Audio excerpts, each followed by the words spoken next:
Okay, hello and welcome to episode 6 now of Your First Jungle Clear. Basically, this show is all about me going over the early jungle paths. I also talk about runes, a bit about champions. The purpose here is to help my community get better at jungling and why specifically the early jungle path. I see it in all my reviews, especially as a jungler. You have the most impact in the game in the first 10 to 15 minutes. If we can perfect that, the rest of the stuff in the game is much more easy to learn. If you stuff up something at 3 minutes, it will affect you at minute number 15, minute number 20. So that's why I put a huge emphasis on your early jungle path in. So we have a full lineup tonight. Actually, no, we don't. We have had one of our guests pull out, so we still have one more spot open. But if you've been watching my YouTube for a while, I mean, we obviously have a lot of recurring guests, popping up, but don't feel like if you've been watching for a while, you've been lurking, you haven't joined the Discord yet, come on here, talk with me one-on-one. It's basically a free coaching session. We can jump over, see what areas of your gameplay you need work on. And the biggest thing here is just to help you, again, just get better at jungling. That's the purpose of this. There's no judgment. Don't be worried if you're like iron or unranked or something like that. All right, how's it going? Easy, Invade, Bluster, Zakira, what's up? You're new. I don't think I've seen you here before. Maybe I have. Okay, so we have our first guest who's, it's actually 2 a.m. for him right now, so we're going to try and get him done as soon as possible.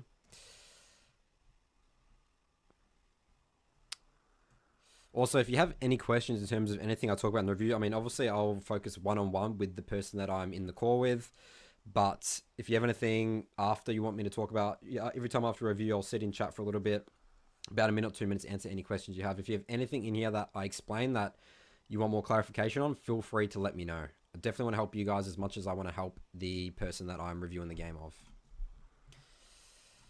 Okay, so let's drag in Niubi now.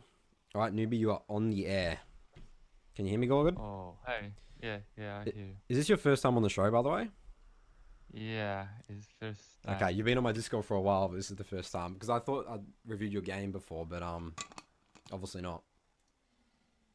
Okay, I need to uh, So have you got the stream open right silent now? YouTube. Yeah, it's in the link in my Discord. So just watch the game itself through the stream, and then just mute the stream, and then just listen to me on Discord. There's about like a 5 second Okay, delay, but right. I'll slow down for you. And by the way, how do you pronounce your name? Okay. Is it actually I'm Newbie? Lucas. Lucas. Okay, I'll call you Lucas then. All right, great. So Lucas, you are gold. You're gold, right? Yeah, gold 4. And you've been playing a lot of Lee Sin. We actually had a discussion in Discord the other day. You're talking about you just want to play Warwick and you want to give up on Lee Sin. Like, tell me why that is. Because I playing this game from season 1 and I switch many champions a lot. And this season I wanna stick to Listin and I enjoy playing him mostly. Most. So I think that's a really big thing. If you keep enjoying, this is what I said in the Discord as well. If you keep enjoying playing the champion, just keep playing it. You'll learn better. Like, I mean, looking at your win rate right now, it's like not the hottest, but I mean, we'll Yeah. see in terms of this review right here. We'll see what's going on. Early game's really important for Lee Sin. We need to perfect this, and then the rest. Because I mean, as you know, as a Lee Sin player, like late game, it's a little bit difficult to win the game. It's not like you're doing insane AOE damage. You really have to get that pick off in terms of your ult, which is always risky because sure, Lee Sin can be really fancy with like kicks, like ward jump, flash kicks, but that's like really hard to pull off sometimes, especially if you've in Yeah. heavy CC comps. Okay, so do you have the stream open right now? And you can see your game. Yeah. All right, Yeah. cool. I see. So let's start with your runes first. So you're going Conqueror, Triumph, Alacrity, Coup de Grace. Always when you go Alacrity, you think how much CC does the enemy team have? Is it worth going Tenacity? I'll think it's fine Alacrity here. I mean, you do have Thresh, but if you dodge the hooks, you're all good there. And Jinx does have some sort of form of CC, but I still think that Alacrity is fine this game. Mm-hmm. And Coup de Grace makes a lot of sense because you're versing a very heavy squishy comp. Last Stand's the other option here. Last Stand's better if you think fights are going to go for a long time. You're going to be low health, but you really just need to one-shot these champs, especially like Nidalee. And then Magical Footwear, Cosmic Insight. So this is full carry mode. Do you go sometimes Resolve Tree if you're versing like heavy, like bursty champs? Like you go Bone Plate and Revitalize? I mostly play it this. So you mostly go Magical Footwear and Cosmic Insight. The Inspiration Tree second. Yeah. Okay, I mean, I think Yeah. this is still fine. I mean, this is obviously full hardcore carry mode Lee Sin. So, all right. So yeah, runes are definitely good. Let's jump into the early game now. So, do you want to tell me a little bit about what your game plan is early game? Like, what lane are you looking to pressure? What are you identifying as your win condition? When I saw Iloli, I think that it will be very hard to gank that lane, Yep. and I thought that bottom should be the easiest lane to gank and get ahead. Yep. But in game, it start looking like a fiesta. So in the mid game, it started becoming Fiesta. Even earlier, but maybe Okay. I was in the wrong time, the wrong place. Okay, well, we'll definitely look at that. In terms of win condition, I definitely agree with you. I mean, thinking Nautilus, hooks, very good. Misfortune's a very good lane bully. If you deny Jinx from scaling, that's great. Mid is also, I would say, pretty gankable. I mean, LeBlanc, obviously, she's running Ignite. Ezreal's very weak in terms of early stages of the game. So, I mean, I think that mid, like definitely bot side. I mean, allow you can maybe impact early, but I don't think that's going to do anything for you because you are versing a Scion. You know, if you're versing if you have like an Aurelia or a Rivenos on your team, I'd say actually you should gank Alawi early before she gets 6 and she starts becoming that 1v2 threat. But definitely bot focus here. So you're obviously looking to start red.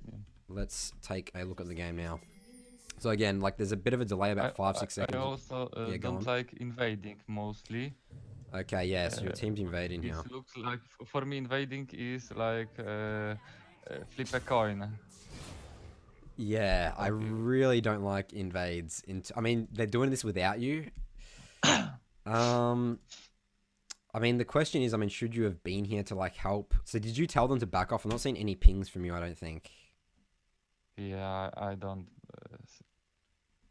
ping off them. Yeah, Lucas, you definitely need to ping these guys off. If you're not going to be here, you need to make sure they're backing off because this could go south for you. You don't want, you know, the early game. I mean, I'm actually looking at this right now. What happens here? A fight breaks out and they all die.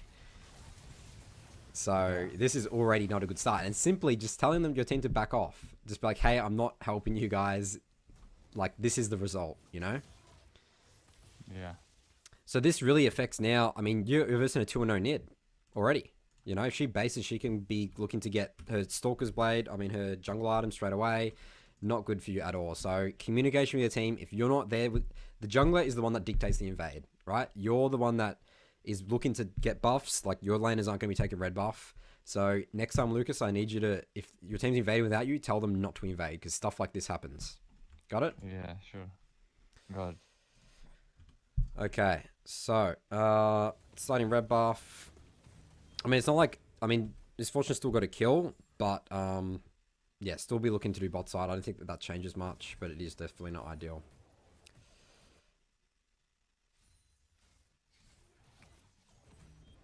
Okay, do you usually do wolves when you come here? I mean, obviously the level 3 path is red, blue, Grom. Mostly I'm doing red, wolves, sometimes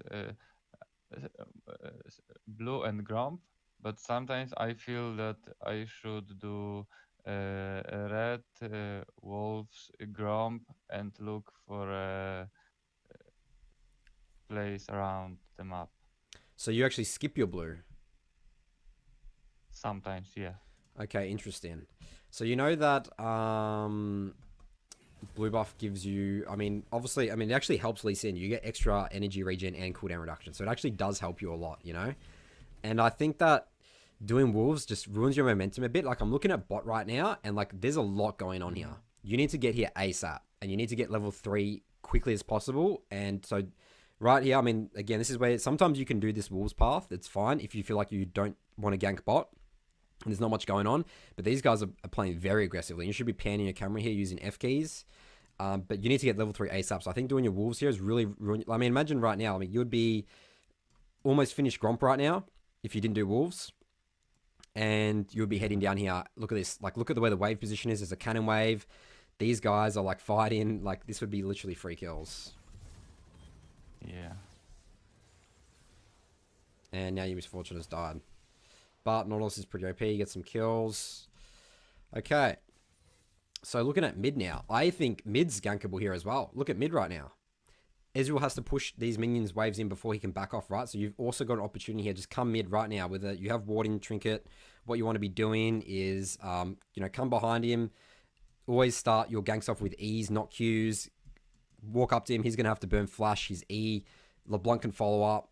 Oh, she actually doesn't have flash, so that's actually not ideal. But this is very gankable. You shouldn't be waiting for Rift Scuttler here. Does that make sense? Yeah, but I'm going there after Scutla. But that's you're going to lose your opportunity, Lucas. You see, because he's going to push these minions in. Like sometimes you really need to like ditch your camps to do something, because otherwise you lose your opportunity. Because let's say right now, if you do Rift Scuttler, he's going to have these minions. He's just going to chill out, back off, or go for a ward or something like that. You know. But right now he's vulnerable. So this is sort of a thing where you've been a jungler your whole like league career. Have you played lanes before, Lucas? I'm playing ADC. Okay, you played ADC. So you actually, I mean, you need to think of it from the laner's perspective, right? So I mean, I guess ADC is a little bit different in terms of a mid laner, but you know when you're vulnerable, when sometimes you just want to push out a wave, but you need to base, but you're like, it's risky because the jungler might come gank you. And you don't feel safe. Yeah. You know what I mean? Like, that's what Ezreal's thinking right now. But you let him get away with this. Yeah, I got it. Got it? Yeah. All right.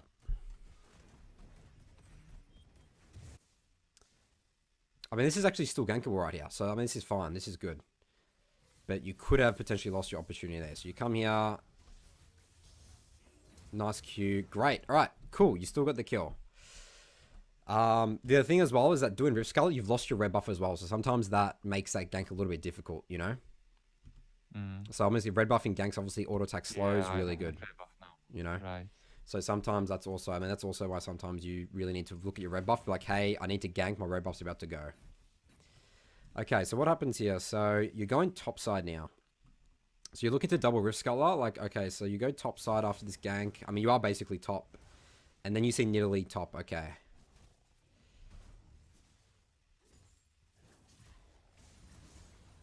Nidalee dies. Double Rift Scuttler her.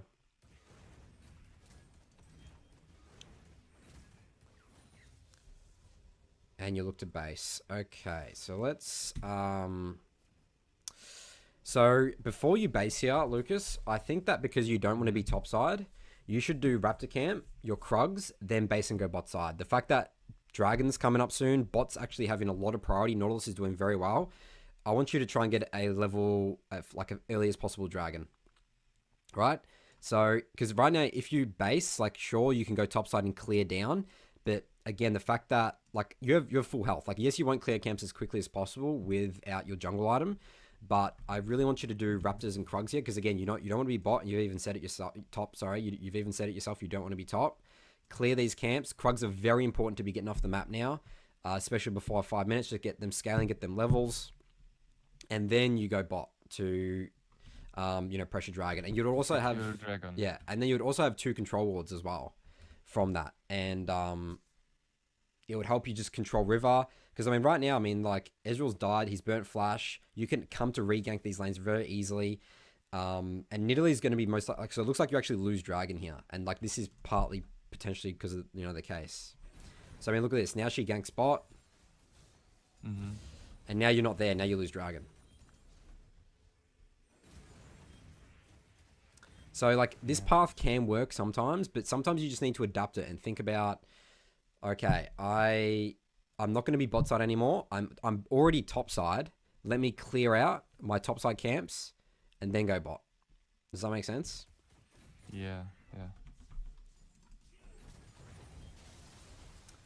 And now your win condition, your bot lane, they're just getting ganked and killed by Nidalee here. Like, you're just not being here for the last... You haven't been present here for the last literally, like, 90 seconds, you know? And they die. So right here, you've, like... Because all the fact that you spent too much... You went topside out of base, you've, like, really lost your win condition, you know? You've lost Dragon. Now, as a Lee Sin, like, you're versing a 5-on-3 Nid, like, you've, like, lost the game here, you know? Because you can't really gank top after this anymore. Because, you know, allow is 6. Like, LeBlanc, you know, that's short. And now bot lane's so far behind. And you've lost Dragon. I wasted too much time on top side jungle. That's right. So, I mean, yeah, right now, I don't even know what to do for you here, Lucas. You're in such a bad position. You just can't have these early games like this releasing. You have been out-jungled so hard by Nid. Like, she has 8 kill participation. She has runic echoes right now, and you're, you know, a 1-0 Lee Sin with 46 CS. Like, sure, you know, you've got more CS, but, you know, you haven't done enough. You know, so you've just been out jungled straight up. Yeah. But the biggest thing, Lucas, is that early game also, I could see the game going very different if you just told your team, hey guys, I'm the jungler, please back off, ask them very nicely. Let me just do red, I'll come gank your lane level 3. You know, let them know. Yeah. All right, so does that all make sense, Lucas? Do you have any other questions? Like, this is going to be the end of the review here because I think you've lost the game here. I got the idea of early pathing, what you said. So yeah. Great. I try implement it. And yeah, I mean, keep playing like Lee Sin. Like, these are the things that if you polish from your game, like Lee Sin's I mean, you've played it so much, you're obviously good at it mechanically. Like, don't give it up just because you feel like you have a back. I mean, you said you keep enjoying the champion, so keep playing it. Polish up your early game here, and even when you review, you're like, do you review your games, Lucas? Like after? Sometimes when I feel very angry, till that I'm just wait a few hours and rewatch later. Mostly I'm looking on spots when I'm dying, but I see I need to focus more on not losing momentum. Yeah, that's a huge one. So, Lucas, what I want you to do is even when you win games, I want you to look at your first 10 minutes of every Lee Sin game. All right? Like, no matter what, you're going to look at every Lee Sin, just the first, like, 5-10 minutes, like what we've done here. Because this is your problem. Yeah. Your early game is your problem. Yeah. And once you polish this up... So mostly I should, when playing on Lee Sin, I should do 3 camps and try impact on lanes. Yes, but sometimes you won't be able to gank bot or mid, right? Like, let's say in that situation. So in that case, you would want to, you can do your triple, you can do Wolves, Blue, Gromp, and then sometimes just base after that. Don't even get Rift Scarlet, and then go topside. And then go do your Krugs, and then actually get top. It's like sometimes, just because you're on one side of the map, doesn't mean you have to gank. Sometimes just base, reset position, because sometimes it's very obvious as well in terms of tracking you as the enemy jungler, that they know that... you know, your bot's like, because you started red, right? So sometimes it's been unpredictable. Also, because, I mean, no one does that. I mean, let's think about it right now. If you're a Lee Sin doing red, blue, Wolves, Gromp, and then you don't even do Rift Scarlet and you base, and then you actually show on top Rift Scarlet, and the enemy jungler's like, wait, there's a Lee Sin here. I thought he was bot. You could even just, like, get some kills there or something, you know? Yeah. So sometimes be unpredictable. Yeah. All right, Lucas. Well, that's going to wrap it up for here. I'd love you to come back on the show and we can see improvements in terms of your early game, but keep at it, and we'll see you next time. Sure. All Thanks. right. No worries. See you later, Lucas. Okay. So that was our first review. We are now going to jump into our second one in a moment. I'll take some time to read some chat. So Barkley says, hey, all long-time listener, first-time caller. How's this work? I'm not sure if you're trolling, but for anyone who actually is a first-time listener, all you have to do here is just jump on my Discord server. I have the link up here. I mean, I've booked out the guests for this show so far, but if you really want to get on the show, come on here. We just jump on Discord. We go over your game. Super simple stuff. Purpose being help you become a better jungler. Early game is very important as a jungler. Polishing that up will significantly help your gameplay.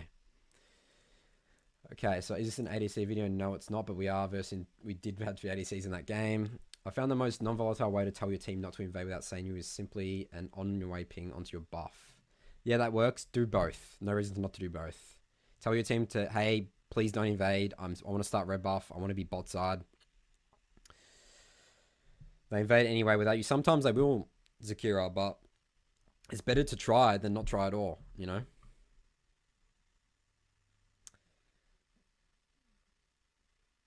If enemy jungler is ganking bot and you have the option between invading his top side and a rooftop scholar just spawned, what would you do in what order? If enemy jungler is ganking bot... I mean, it's so situational, ASD. It really is. It depends on where your win condition is. Do you actually know that they're ganking bot and you can tell your team to back off? That's great. Then you can get a free counter jungling, free invade off. You're getting experience and gold and he's just wasting time bot. A lot of factors at play here, ASD. There's not just this one situation or one answer I can give you there. Okay, we're going to get Barkley on here. PJ, a returning guest. Okay, PJ, if you can hear me on stream, if you want to mute, and then we can jump into this. I suppose undeafening myself and unmuting myself would help. Yes, that would help. All right, PJ, I'm going to jump on. You've let me know the game in the chat here, right? Did you change your game or not? You are staying with the 8, 3, and 20 Jarvan. Okay. Should be my most recent. It's also big news. I mean, you hit gold from being silver for a pretty long time this season so far. Yeah, man. It feels pretty good. And like I was actually talking to a buddy of mine at work today about this whole situation that's happened. And so like I had to break my play down to relearn some things that you've been kind of teaching us and kind of talking about. And I think my 20-30% win rate slump that I was in was mostly just growing pain.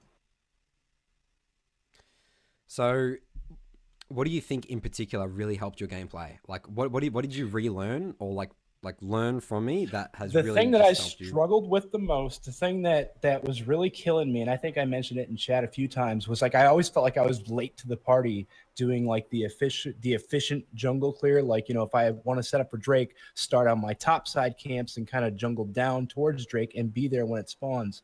And my timing on that was so bad because previously, before I started doing all this stuff, if I wanted to go to Drake out of base, I just go straight to Drake. I just go straight to, you know, bot side, look what's going on bot, go straight to Drake. I don't care about my top side camps. If they're up, they're up. If they're not, they're not. It doesn't matter.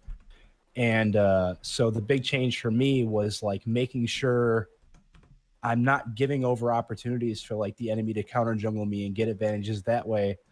And what I was doing was I clear my topside camps with like 30 seconds left to Dragon, and I wouldn't get there in time. Yeah. You know? And so it was a lot of learning and a lot of readjusting. So is there sort of rules that you go through in your head in the game? It's like, all right, this is the objective. I can't be efficient, even though that's, I mean, sometimes the best thing to do. Like, is there certain rules you like follow or you say to yourself in the game? The one thing that I've kind of adopted just from kind of what we've been talking about is if I see 2 minutes on the clock for Dragon, I am looking for whatever way I can to safely recall, spend my gold, get to my topside camps, and start clearing down towards Dragon.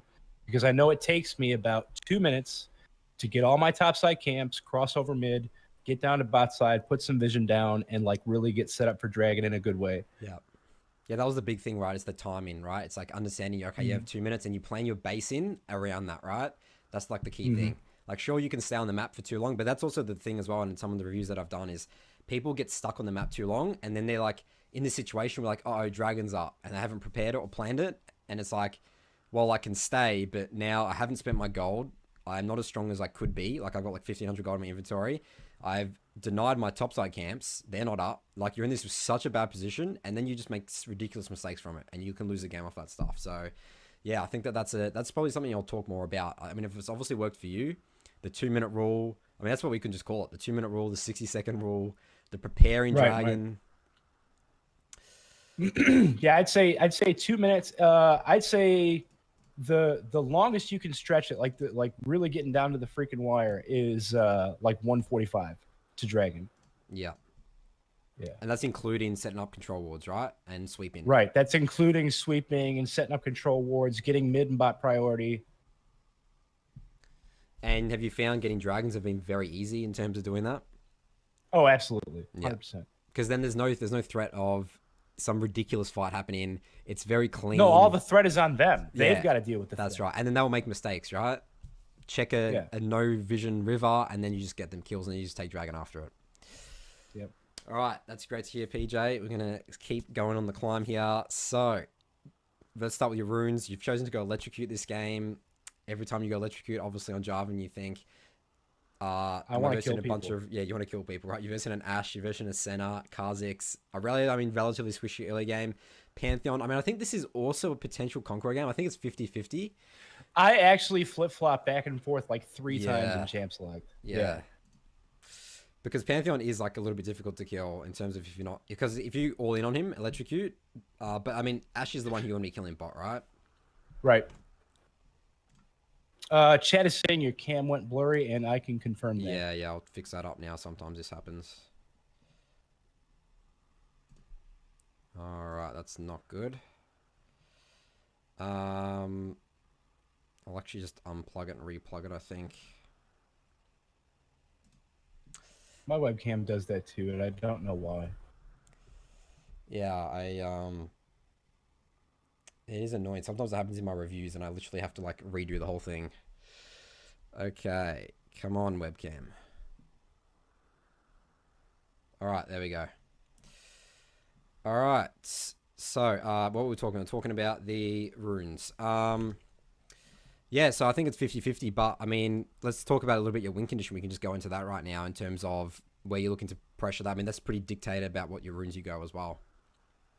Yeah, I knew my win condition was either going to be my bot lane or my top lane. And I kind of went into this game, and this is something I'm trying to get better at, but I kind of went into this game knowing that it was either going to be top or bot, but I hadn't made a decision, and I was just going to kind of see how it played out. Okay, you can do that as well. Yeah. Even in terms of the side you start, you can just do like blue, like red into like clear your bot side camps, and then what I was saying to Lucas, the previous call, then you just go bot, and you can still use that as a win condition, right? Because then you'll still get there pretty early. You'll still But the thing is, with Jarvan though, you really do want to be doing your first gank with the red buff, ideally, because your ganks are much stronger. Right, and so I planned for my first gank to be onto Yasuo, because if you're in silver elo and Yasuo gets a couple kills, the game's just over. Yeah, and the inverse, if the Yas starts feeding, he will literally go 1-20. Right. All right, so yeah, I think it's definitely the right move here to start blue. This is a bit loud for me. But you do have a Blitzcrank bot, which is actually really good to gank as well. So, I think in terms of ganks, you can gank all 3 here. Yas is definitely a win condition. See, I wasn't sure what to do about the Senna lane, because Echo's CC is so unreliable. It is unreliable, yeah. And if I get tagged by a Senna W, that's not good. Well, you see, what you can do is you literally just walk up when you're level 6. You just ult. If she doesn't have flash, Echo, it doesn't matter if it's unreliable, he'll hit it if she doesn't have flash and he's stuck in your ult, right? So you sort of just need to play out the ganks. You just visualize like how they want to go, but you really do need to start the gank as Jarvan. All right, so great first blood for Yas, awesome. So remember, Aurelia is going to TP back. So sometimes it actually is just to come straight up here. It looks like that's actually what you're doing. Yep. And I did see the TP come in, and I was like, okay, I guess you want to die twice. Okay, so the lane is pushed in now. There's not much you can do. You see Kha'Zix. Yeah, this is the mistake I was talking about in chat. I don't know what I was thinking face checking this bush. Yeah, you can't be. You never let the Kha'Zix start the fight. If the Kha'Zix starts the fight, he wins. You know. Well, I take that back. I do know what I was thinking. I was thinking that Yasuo has this pushed into Aurelia's turret, and he's going to come down and help me.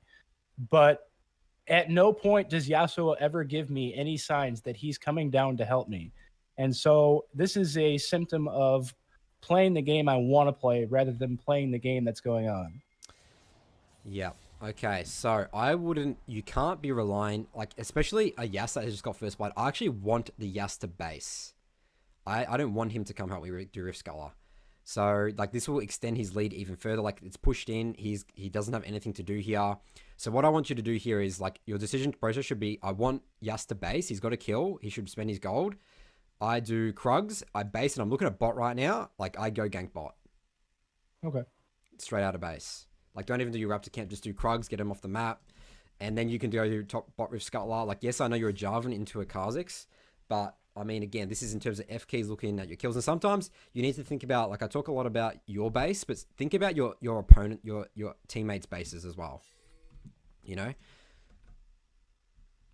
So I think the whole thought process, even if you, like, killed this Kha'Zix or anything like that, I think you get way more out of this doing Krugs and going and ganking bot and burning some summoner spells. Okay. Or getting some kills. Yeah, I walked right into Kha'Zix's isolation damage there because reasons, I guess. I don't know. I mean, mid had priority here as well. So, I mean, this is also a risk. I mean, look at the wave. So, this would have been a 2v2 regardless, right? Mm-hmm. So, yeah, definitely a huge mistake. You've given doubles now to center, which makes Echo's life very difficult, right? Oh, man, I didn't even consider the double buffs. Yeah. And now look at this. She's going to get, like, a triple kill. Game over right here, man, honestly. Well, not exactly, but this is not good. Like, if a scaling ADC is, you know, who's playing mid lane is getting 3 kills at 3 minutes, like, that's not good. Like, that's perfect for her game. Okay, so you go top out of base here. You do Krugs. I really like you doing your Krugs. You must be doing your Krugs. Really important, especially with this new patch 10.3.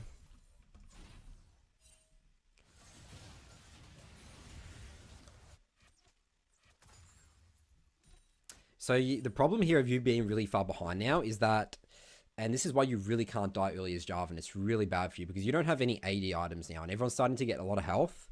Yep. So you really need to get some AD items, ideally on your first base. And this is going to stuff you up because you just don't have the damage to kill people anymore. Like, even if you went bot, it's still very difficult to get these kills. You know, you don't have a red buff. So again, emphasizing just dying early as Jarvan, really not good. It just ruins your entire momentum of the game. Yeah, and I definitely felt that a little bit this game, but I think there's, you know, we got a couple good plays off and a couple lucky things happened, and I ended up getting pretty big this game. Okay. So you are going for bot here. So a little thing you need to be asking yourself right here is where's Kha'Zix, right? Like, this is very much you could get counter ganked here. But they decide to engage on the Jhin. I'll just be backing off this. I think that Kha'Zix is obviously here. But he's not. So yeah, look at your damage here. It's just non-existent, right? Because you don't have AD items. Like, you potentially would have killed this Ashe in that EQ combo, you know?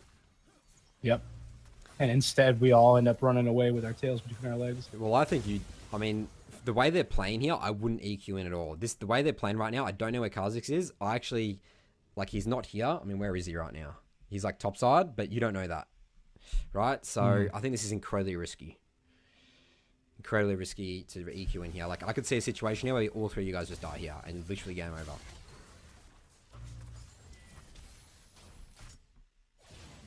And your Blitzcrank dies. So, yeah. I mean, look at that. They technically 2v3'd you guys. Again, testament to right now, like, no AD items, like, Ashe hasn't base and stuff like that. Alright, so yeah, we can't do Dragon base. Just keep farming up. Let's keep catching back up into this game. Not much you can really do right now. Alright, so you're going for a top gank here. I don't think this is gankable again, BJ. Yeah, at this point, like, I'm feeling behind, I'm feeling pressured, I'm feeling stressed out, and I just want to make something happen. Yeah, you can't. As soon as you fall into that trap, you'll dig yourself a bigger hole. I see it in all my reviews. Like, let's say you hit it. The worst thing here is that you actually hit an EQ combo because, again, you don't know what Kha'Zix is. At the end, you could have gotten baited and just died. But the worst thing about this is now you've showed on the map, right? You're giving. It looks like they take Dragon. You lose Dragon off this, literally, just straight up. Yeah. You know? Yep. All your bot side camps are up. The worst thing here is showing. Given free information for nothing is you always need to think about that. Sure, I can gank top here, but think about what will I lose. And I can tell you right now, ganking a like almost full HP Aurelia with a 10% health Yas as a Jarvan with like 2 longswords is not worth the fact that you're going to lose Dragon here and potentially your blue buff. And your bots just keeps dying, you know? Yeah. And that's another attributing factor to what's going on here is like my bottom lane is dying, and that was one of my win conditions. And so now I'm like basically just going hard in for this Yasuo, trying to get him. Yeah, I mean, I think that's the best move, honestly. I really do. Yeah. Like Pantheon's gonna be Pantheon's basically a carrier. This is 2-0 right now. He's got a ninja tabs, literally unkillable. Like bot lane, I couldn't gank that at all. You'll literally die. So, given that, I'll probably look to full clear down to bot, base, and then go back top side. Yep, I think that's probably what I ended up doing.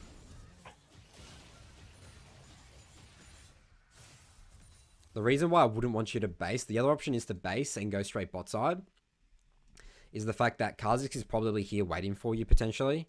And also, you can just, like, in my mind, he's probably taking all his camps. And that's fine to let him, but make sure you come here and check it first, and then base, and then go top side. I don't know if it's right now, but I know there's a couple points in this game where he actually shows up on some wards up bot side, and I just punish him top side. Well, that's great. Yeah, definitely want to be doing that. You sort of just need to be, just focusing top side, I think. I mean, so Yas keeps killing Aurelia. This is great for you. Do you look to get an early Rift Herald? Yes. Okay, great. But I think there's at least one, maybe two times where I'm trying to get Rift Herald and like either Senna or Kha'Zix shows up. And so I think there's a ward somewhere that I'm not seeing.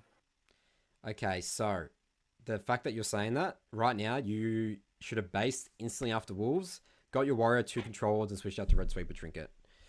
I'm not sure. You come here to defend. I think my red trinket comes a little bit later than I would have wanted, but I do buy the control wards.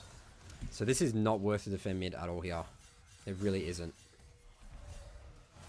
The fact that like Aurelia is now coming to push this up, like yes, she's going to maybe get some plates, but it's more important again for you to keep snowballing this Aurelia. So like base again straight after Wolves, like this is going to start pushing like back, and the reason you know that is because the minion wave is about to come up. This is going to start building. Yas is going to back off, and this is going to push back. So you really need to come back top here. Does that make sense? Yeah. Like Yas is basing now. Yeah, you really lose a lot of momentum here. And remember, always like if you can buy Warrior, a huge item spike, base to get it straight away. Because now you've given free information. You're low health right now. Kha'Zix could literally take Rift Herald off you right now with Aurelia priority and mid priority, you know? Yeah.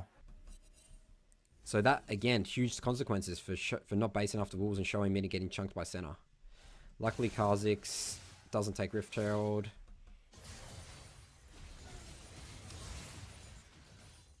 Yeah, and at this point in the game, I've completely given up on bot lane. Yeah, like, absolutely. I will never go down 0-6. Yeah, they're super fed. All right, well, that's going to be, it's pretty much past the early game. We're pretty far off past the early game right now. Did that all make sense? Was that helpful? Anything more you wanted to clarify? Yeah.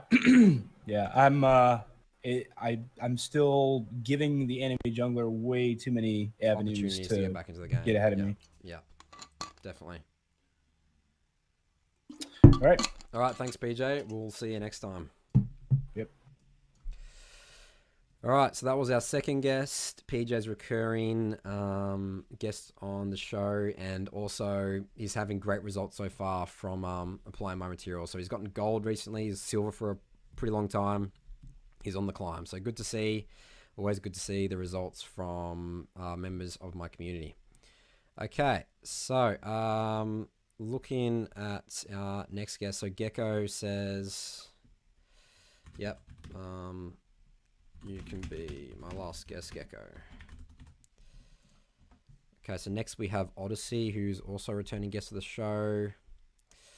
Just start getting up his game now so we can just jump straight into it.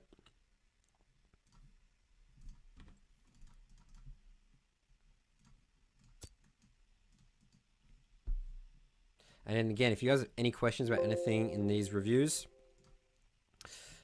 let me know in the chats. I will be pretty focused on the person I'm in the call with, but definitely happy to talk to you guys in chat as well about the game if you have any thoughts. Okay, so let's drag in Kevin now. All right, Kevin, you're on the air. Welcome back to the show.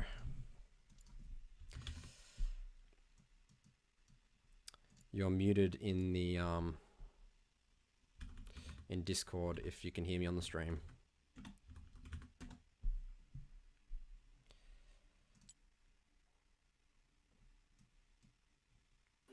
There we go.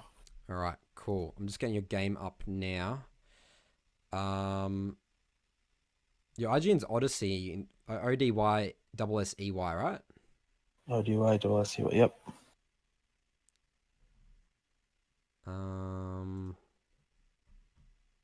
What was the game you wanted me to look at again? It was. Let's see. The 1235 one, Shaco 1235. Yep. All right.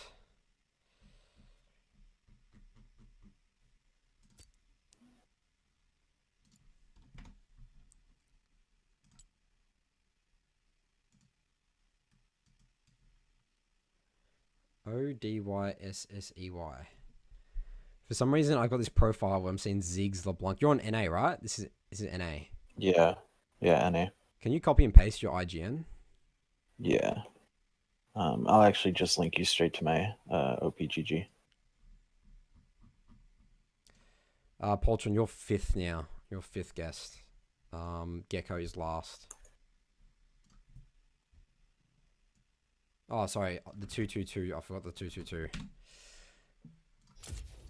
That makes a lot of sense. All right. So tell us how your rank's been going, Kevin, recently.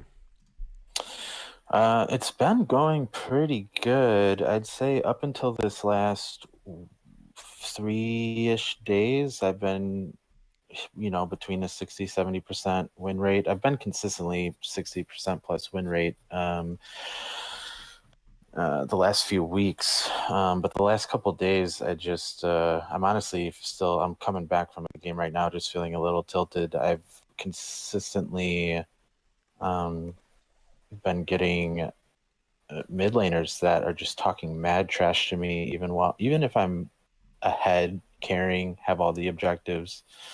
So that's been a little frustrating, and I think I've noticed where I'll kind of plateau a little bit is around big landmarks. So coming into bronze, I was on like an 80% win rate over 20 games, and then I flattened out for about a week, and I think it was just that transition just getting into my head a little bit.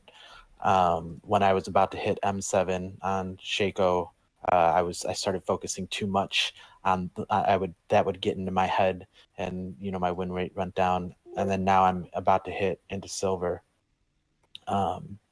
and I've noticed I'm hitting closer into the 50%, which 50% isn't terrible, or 55% isn't terrible, but I know that when I'm on point, I'm playing much higher than where I'm at right now. So I'm overall pretty good, but I have those little things to work out, make sure that I'm just focused on towers, nexus, win condition, things like that, and not worried about anything else. So that's the key thing there, is that, and this is why people always get upset at the team. Like sometimes you just said it there, sometimes you can play at a rank certain times in the game much higher than your rank, but you need to do that consistently to be that rank, right? So sometimes you might play like a bronze, literally sometimes, but then sometimes you play like a silver. But if you're not consistent with either of those, then yes, you will, you won't have that super high win rate.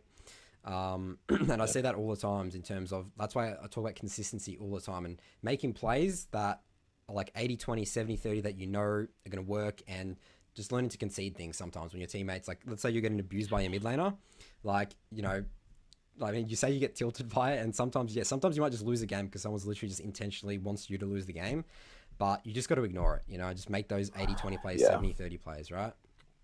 Yeah, definitely. So, and conceding things has turned games around for me too. I think that was something that I wasn't doing a lot before I had you review, like that first game you reviewed for me, and you pretty much showed me how I fell behind an entire game because I didn't just concede a dragon.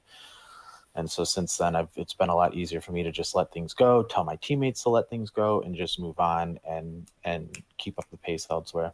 That's right. Cut your losses. Know when you just cut it. Don't fall down with the rest of your team and dig yourself a bigger hole, which I see all the time. Okay, so let's jump into your game here. So is bronze 1? So you're bronze 1 right now. Have you made it to promos to silver yet? No, I actually just demoted to bronze 2 my last game.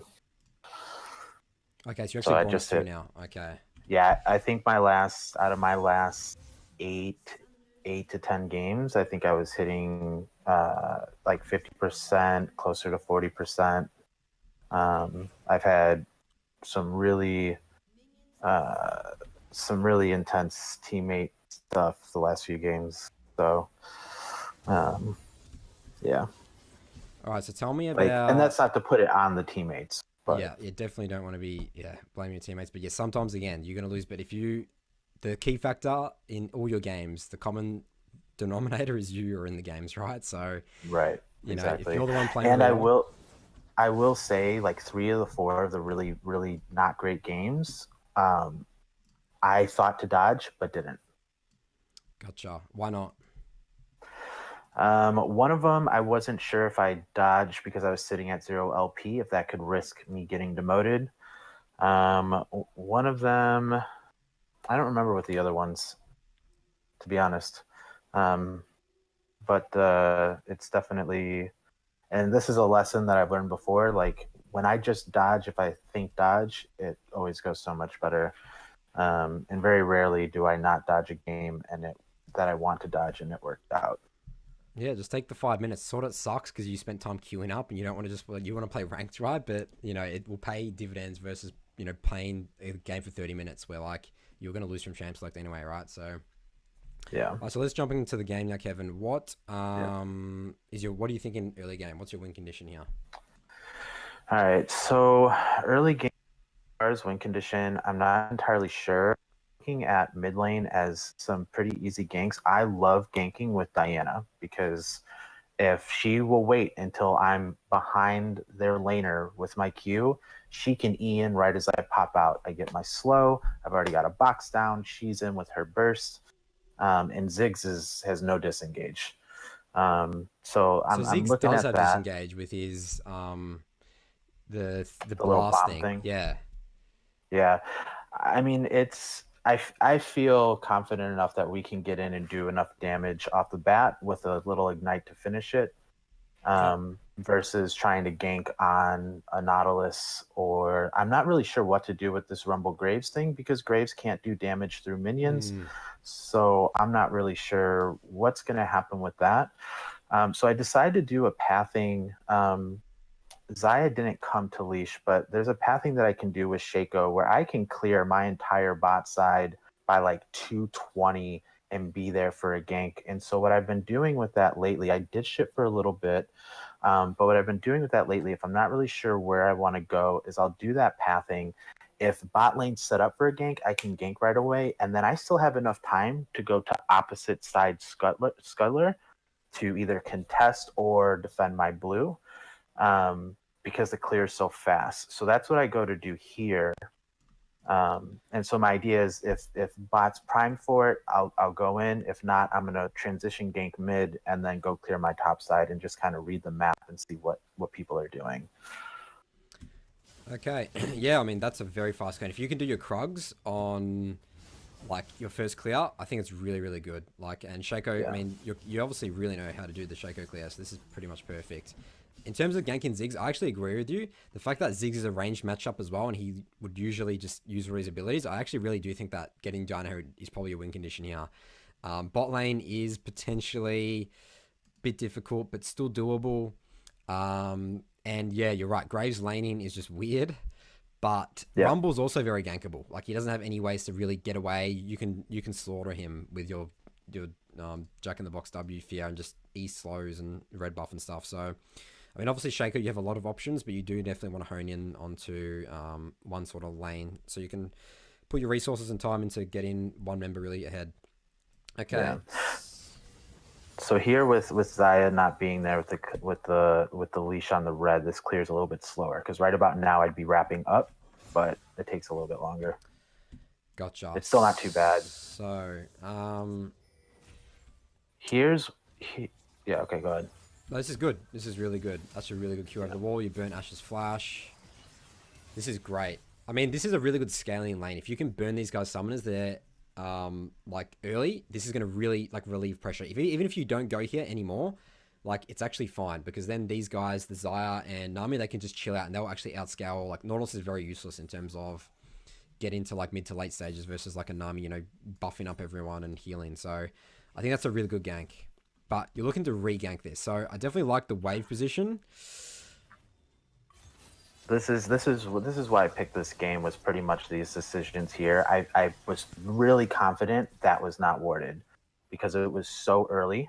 Yeah, it definitely wouldn't be warded. I mean, you can just look in terms of F keys, and that's the other thing as well. When you're going to look to gank some place, like make sure you're looking in advance. Are they warding? Are they warding? Are they warding? Because then you literally, I mean, you can see them if they're going to ward, unless they ward early, Right. like 1 minute 30 seconds, which sometimes people do. Yeah. You know, I mean, that's pretty rare to be honest, especially in like bronze silver games. So, Right. oh, you actually spend a lot of resources here, and you actually do get the kill. So, yeah, I mean, I think this is actually really good. You spend a lot of time. This is like 3 ganks, but you have denied, because what you've done now is you've denied a huge minion wave from Ashe. You've burnt all their summoners. They're on the back foot. Zai's going to be able to scale pretty well, and Nami, even if you lose your topside jungle here, like this is fine. Because like Kha'Zix is not the best. Like, he doesn't do camps super fast, you know. So and he can't gank. So if he's counter jungling here, he can't be ganking, right? So Yeah. I think that I think that's really good. That's a lot of pressure you put on bot lane now. Okay. Yeah, I wasn't sure of a situation and like that, because there was another game that I almost put in here that was a little similar, where I put a little bit more resources in taking out the jungler if I use red, and when I'm in a situation where I have to spend a little bit amount of time, I'm like, I'm honestly, I'm thinking about you. I'm like, is Nathan sitting here like telling me to go, yeah. wasting time, or is this a good use of resources? Yeah. So right now I'm seeing huge waste of time. Okay. Like your body's actually a win condition at this point. You've burnt all their summoners. Look at the wave right now. It's going to start pushing in, or like your team needs to base. So I would be clearing entire top side right here, ignoring everything that's going on top. I don't care about a 9 CS Graves anymore, right? You win the game through this. You don't win the game through helping your Graves right now and help playing bot side. So this is a big waste of time. Like just let this Kha'Zix through. The fact that he didn't take your entire topside jungle, huge mistake from him. You win this game like off that. I mean, you do win this game anyway, right? But accelerating your lead here and winning this game quicker is killing all topside here, basing straight now, and straight after that and re-gank bot. I mean, look at the wave right now. But instead you're just going on some wild goose chase with the Kha'Zix. Yeah. And you're even hanging around still. So are you thinking here, I want to kill Kha'Zix? Like, what are you thinking here? I was hoping that he would decide to go to his Krugs. I was waiting for him. I was hoping him to disengage and go to a camp, and I was just going to pop up on him. Yeah, you see, it's not even worth to kill. You don't need to kill Kha'Zix. Yes, you can kill him, and Shaco is much stronger early game than Kha'Zix. But again, the way you win this game is just shutting down these guys. And I mean, as you see, like the results, like you didn't kill Kha'Zix. You just looked at him. You just looked at each other and just walked around the map for a bit. You know, like Shaco's strongest with the element of surprise. There's no element of surprise there. You're literally just walking up to an insane hello, right? Okay. So yeah, just take that seeing Kha'Zix and being top, and him in fact not taking topside as a huge win for you. Go bot. That's how you win this game. So you do base off. This is really good. You're level 5. And the thing as well is I need you to be getting your Krugs as much as possible as well, you know, especially with the new jungle experience changes. So you get Tiamat, which is really good. Yeah, you have huge item spike right now. Could you have afforded control wards?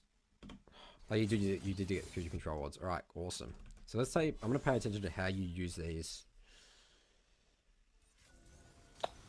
Yeah, I think I end up dropping one in the Dragon Pit. Sometimes I end up holding onto the while.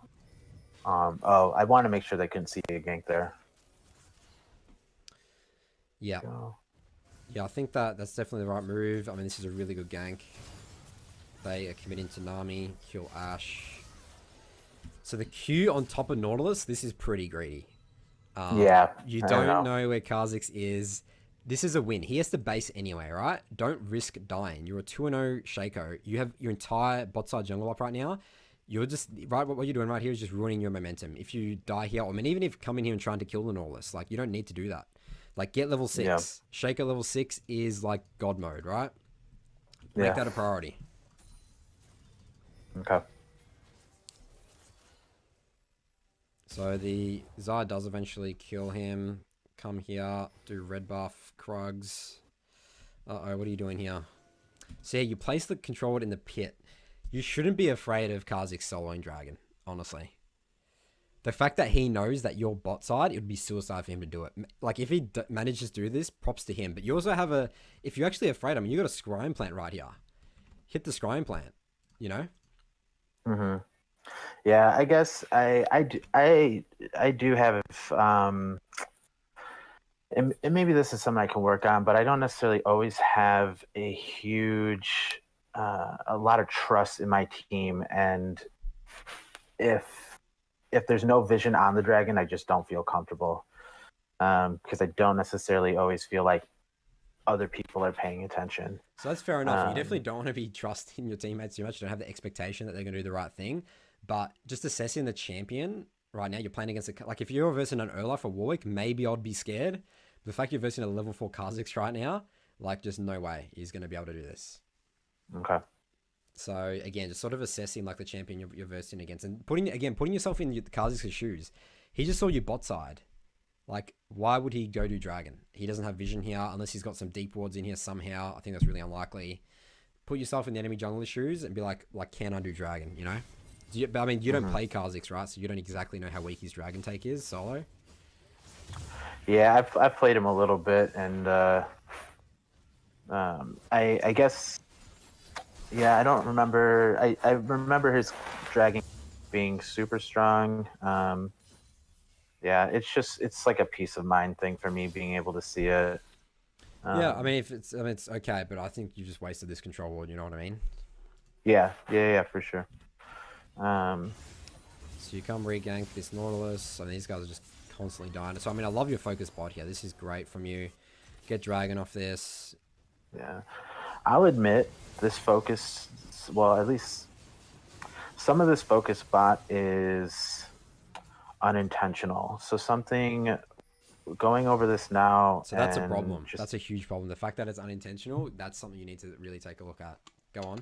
Punishing, yeah, as we're talking about some of the summoner stuff earlier on, that's something I think has dropped from my mindset is punishing the summoner spells, or even I think a lot of my gameplay has leaned more towards where people making mistakes, where people overextended, what is the most natural gank based on this objective path or where I'm at on the map right now. Which has worked out really well, but the thought of focusing everything towards a win condition lane, I feel kind of falls off after my first one or two pathings, and it becomes more, my pathing is more focused on the next objective, and ganks more on what doors are opening. So it depends. Like, you have certain priorities coming up. So it's like, let's say Dragon's coming up and you have bot priority. Like, even if though tops your win condition, like, you really need to be getting drag. I mean, actually, I can't even say that. Sometimes it actually is better to go all in. It's very situational. Like, sometimes you actually just want to give Dragon to keep getting, say, a Riven or Aurelia fed or something like that. But yeah, I think that the big thing, I mean, this is a perfect example of, if you said it's unintentional, like, I think what you've done here is, like, except for that base, except for you wasting a lot of time top, I think you've done pretty much perfect this early game. Yeah, I mean, when I say unintentional, like that last gank on Nautilus, it was because he put himself out while I was right there. I wasn't thinking, oh, summoners are down, oh, win condition, let's gank him. I just saw an opportunity. The first gank was intentional, and I would say the second gank, and again, I wasn't thinking summoner spells. It was, hey, I'm going bot side. I see them pushing out. I think it would make more sense. I want to hit that wall before the minions pass it so I can queue through it. So I'm going to skip my camps and I'm gonna get this gank and come back to them. Usually, I'll prioritize camps because I don't want to end up dying and not getting my camps. But this one I felt more confident. So there's like some intention, but some of that extra stuff we're talking about isn't on my mind. Okay, well, I mean, the thing is that I understand what you mean. There's like, yes, Nola's walked up and it's unintentionally just popped up. And sometimes opportunities will present themselves, but you need to really assess those opportunities. It's like, okay, I have an opportunity, but is there something I should be doing that's much more important than this new opportunity that's popped up? But sometimes, I mean, if it's very easy opportunity, it's just like, well, I'm passing by anyway, or, you know, I'm just clearing this water, this Nautilus pops up, you know, go for the kill. But you do need to be very conscious about what you're doing. Everything you do in League of Legends, you need to be thinking, why am I doing this? Is it the best move? And is there something I should be doing that is better than this, you know? Yeah. Yeah. For me, I think it's all been is Dragon up, is Herald up. So expanding that a bit. Yeah, I think you definitely should expand that. All right, Kevin. Well, that's going to wrap up your early game here. Anything else you want me to clarify here? No, that's it. That's great. Thank you so much. All right. Thanks for coming on. We'll see you next time. Yep. Bye. All right. So, next guest here. I'll just take a look at chat quickly. So if you guys have any questions right now, now's the time to ask in chat. I'll sit around for about a minute or so before I drag in the next guest. Do you take replays from the player's perspective? What do you... Oh, so you're saying amplify from... like if they were to record it and like upload it to YouTube, like they could send me the replay. Like, not... I don't prefer it because then I can't move around the map and show you like thought process and looking at lanes.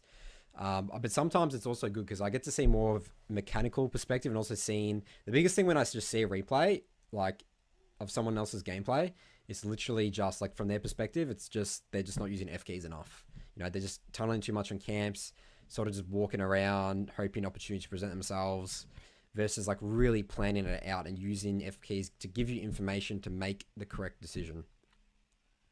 But I haven't really done any reviews of that. I just think it's just much better just to get a replay. I get to pause, move around the map. It's just a lot more, there's lots more flow for me in terms of showing, getting my information across and sort of showing, you know, what players should be doing.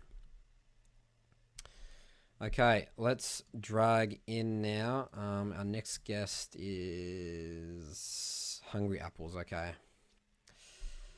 All right, Hungry Apples, you're on the air. Can you hear me all good? Hello. All right. This is your first time on the show, right?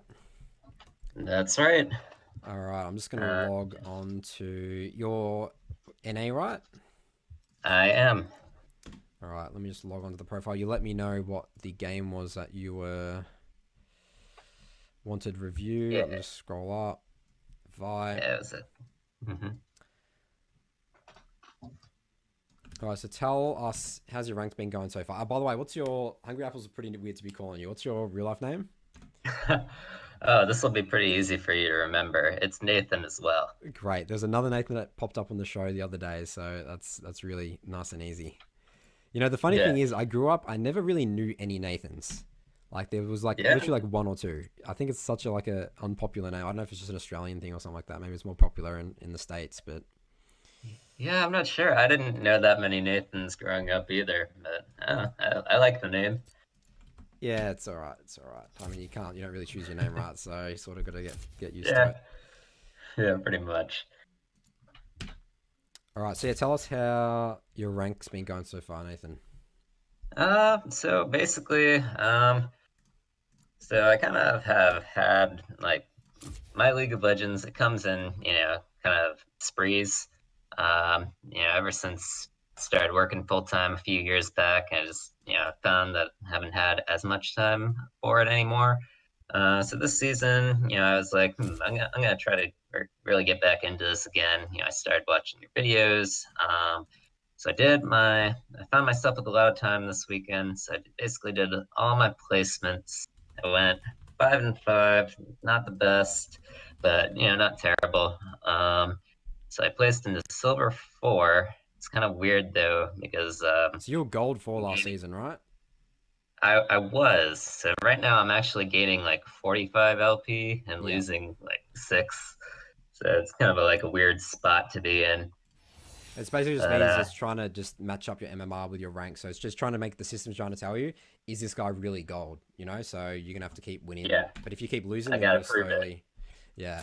Yeah, I'm on a little bit of a loss streak and was feeling pretty down about it yesterday. So I was like, you know what? I'm gonna get a little bit of a review going. Just make sure I'm doing everything that I can. Right, so I'm trying to find you for some reason on NA, but your account is not showing up in the thing. I've sent you a friend request. Can you like accept Oh, it? I got it. Okay, Yep. and then I should be able to view your profile. Yep. Wait, I still can't view your profile. Why can't I view your profile? Send message.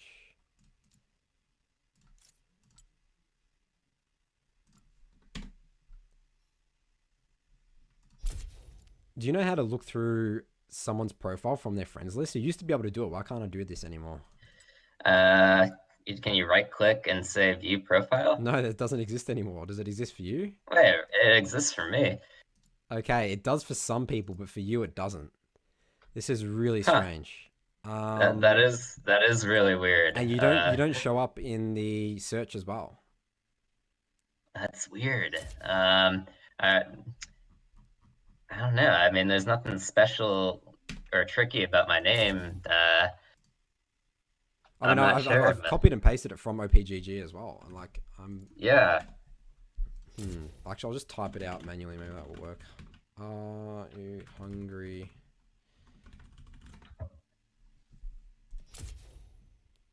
I'll just relog. Maybe that will work. So weird.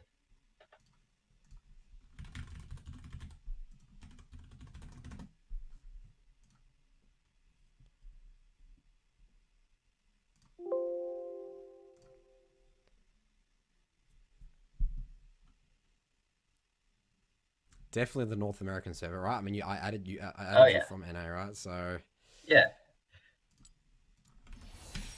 yeah, it's just not working. Oh man. Can you view my profile? Yeah. Yeah. I see it. You're level 6 with the mastery score of 3. Yeah. I tried to start level. I play like on 300 ping on NA, so it's not fun. Okay, I've sent you a message. Maybe this works. Why is this not working? This is frustrating. I've never had this happen before. So yeah, apparently you just don't exist. Like I try and search you up, you just don't exist. Huh. Yeah, I don't know what to tell you. I don't know how to solve that. Let me try a couple more things. So you can't find me on OPGG either? Yeah, OPGG I can find you, all good. It's just in the Oh, client. okay. Huh. Oh, actually, okay. So what you can do here, I want you. Can you download the replay file and send it to me? Yeah, sure. Let me see here. Can anyone else actually? Can anyone? I'm gonna say, can anyone else search?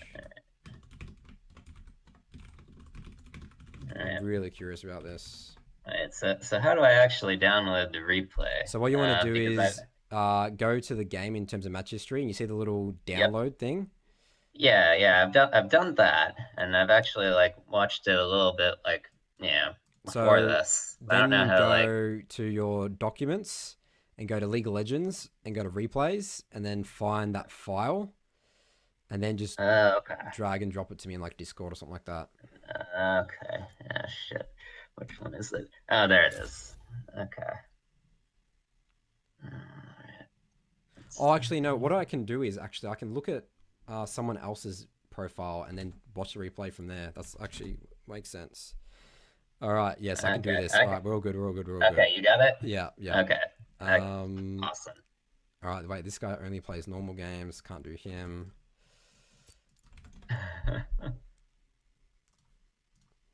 So, wait, which game was it again? It was the It's my 1078. 1078. Okay, so let's look at this guy's profile. Let's hope this guy hasn't played like 15 Oh, games. PJ can't find me either, huh? Yeah. Did you Interesting. name change recently or? No, I've had this name for a long time. Actually, it's been a few years. Maybe like the systems forgot about your name or something like that. I don't know. Or maybe because you have an R. Why do you have an RU in front of your name? It's like tells me like you're a Russian server or something like that. No, yeah. So RU, I mean, that's just saying yeah, it's just phonetic. Are you? It's a question. Ah, gotcha. All right, cool. We're finally in here. That's definitely You got it. All right, finally here. Okay, so Nice. looks like you're playing a lot of Vi. Did you play a lot of Vice last season as well? I have played a lot of Vi for years. Okay. I'm pretty much a one trick at this point. No, she's not the best champion, but I like her, so. All right, so let's first take a look at the runes. So you're watching the game through on the stream, right? I am. So there's a bit of a delay, but let me know if I'm going too fast, but I'll try and be cautious of that. All right, so you're going Halo Blades, Sudden Impact, Eyeball Collection, Relentless Hunter, Triumph, and Alacrity. So yeah, these are pretty standard. I think Halo Blades is just the go-to rune for Vi. I think that people, sometimes, you know, the Aftershock build, I mean, Aftershock got nerfed in terms of it got changed and it scales off tank stats now, right? So really Halo Blades is the way to go. Yeah, I think your runes are all good here. Yeah, some people like to go Electrocute, but I think the math has been done on that, and Halo Blades is actually a little bit better in terms of damage. Absolutely. I mean, if you think about the way the ganks work out, right? You like go in, Q, like get a couple of auto attacks off, get your ult off, like that's it. Like you're not going to be able to, you don't have the sticking power after using Q to keep auto attacking them. So get those 3 auto attacks off, just one shot, get Triforce, like that's how you want to play Vi. All right, so tell me a little bit first. So we actually doing an invade here. So this might actually ruin a little bit in terms of early game, but what do you think in terms of win condition? Where do you want to path? So I'm thinking basically Tryndamere is really snowbally, and I think Quinn can probably be a pretty hard lane for him. So I want to like hit up top a little bit early, give him a little bit of leeway, and then I'm actually looking after that to kind of hammer bot lane. So that's kind of my plan. Ended up starting Q for this invade, a little bit of a mistake there, but it was all good. Yeah, so definitely agree. I mean, this is very, every time I see an ignite, like this is a very vulnerable top lane. Whoever wins this lane early game, like there's no TP, there's no catch up sort of they can do. Like this is super vulnerable. So definitely I think starting do a 3 camp, bot, red, gank top. But I also, so you are talking about bot. I think bot's very difficult to gank, to be honest. So Kate, Nami, you don't really have super hard, like obviously Bard, when Bard has ult, potentially gankable, but even then, like there's a lot of disengage from them, right? True. And Nami Kate is like if you get onto a trap as Vi, like you could just die, you know, like a trap into Q, like they can 2v3 potentially. So I'm actually looking more at top side of the map. Like, yes, Cat is very slippery, but Annie has good CC to lock her down. Think about the combo. She gets a stun, Q, ult, like Cat can't run away, she's dead, right?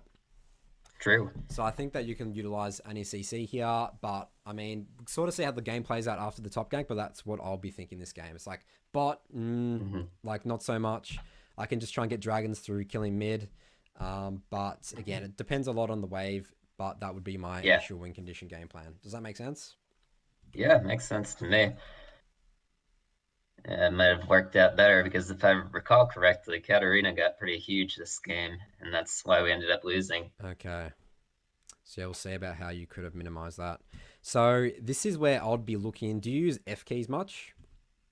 So I have trouble using F keys because I play on a laptop, and when I do my F keys, it actually, if say for instance F2, automatically that just turns my volume down. It doesn't do what I want. I have to actually press function and then F2, so it's really inconvenient.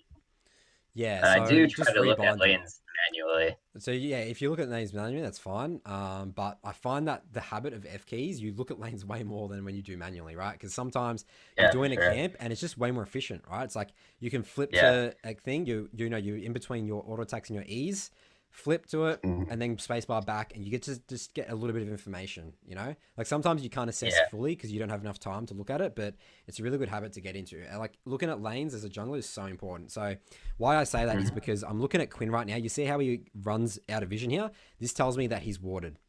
He's gone to ward, and he's probably warded here. So this is actually going to really impact what you can do in terms of top gank, right?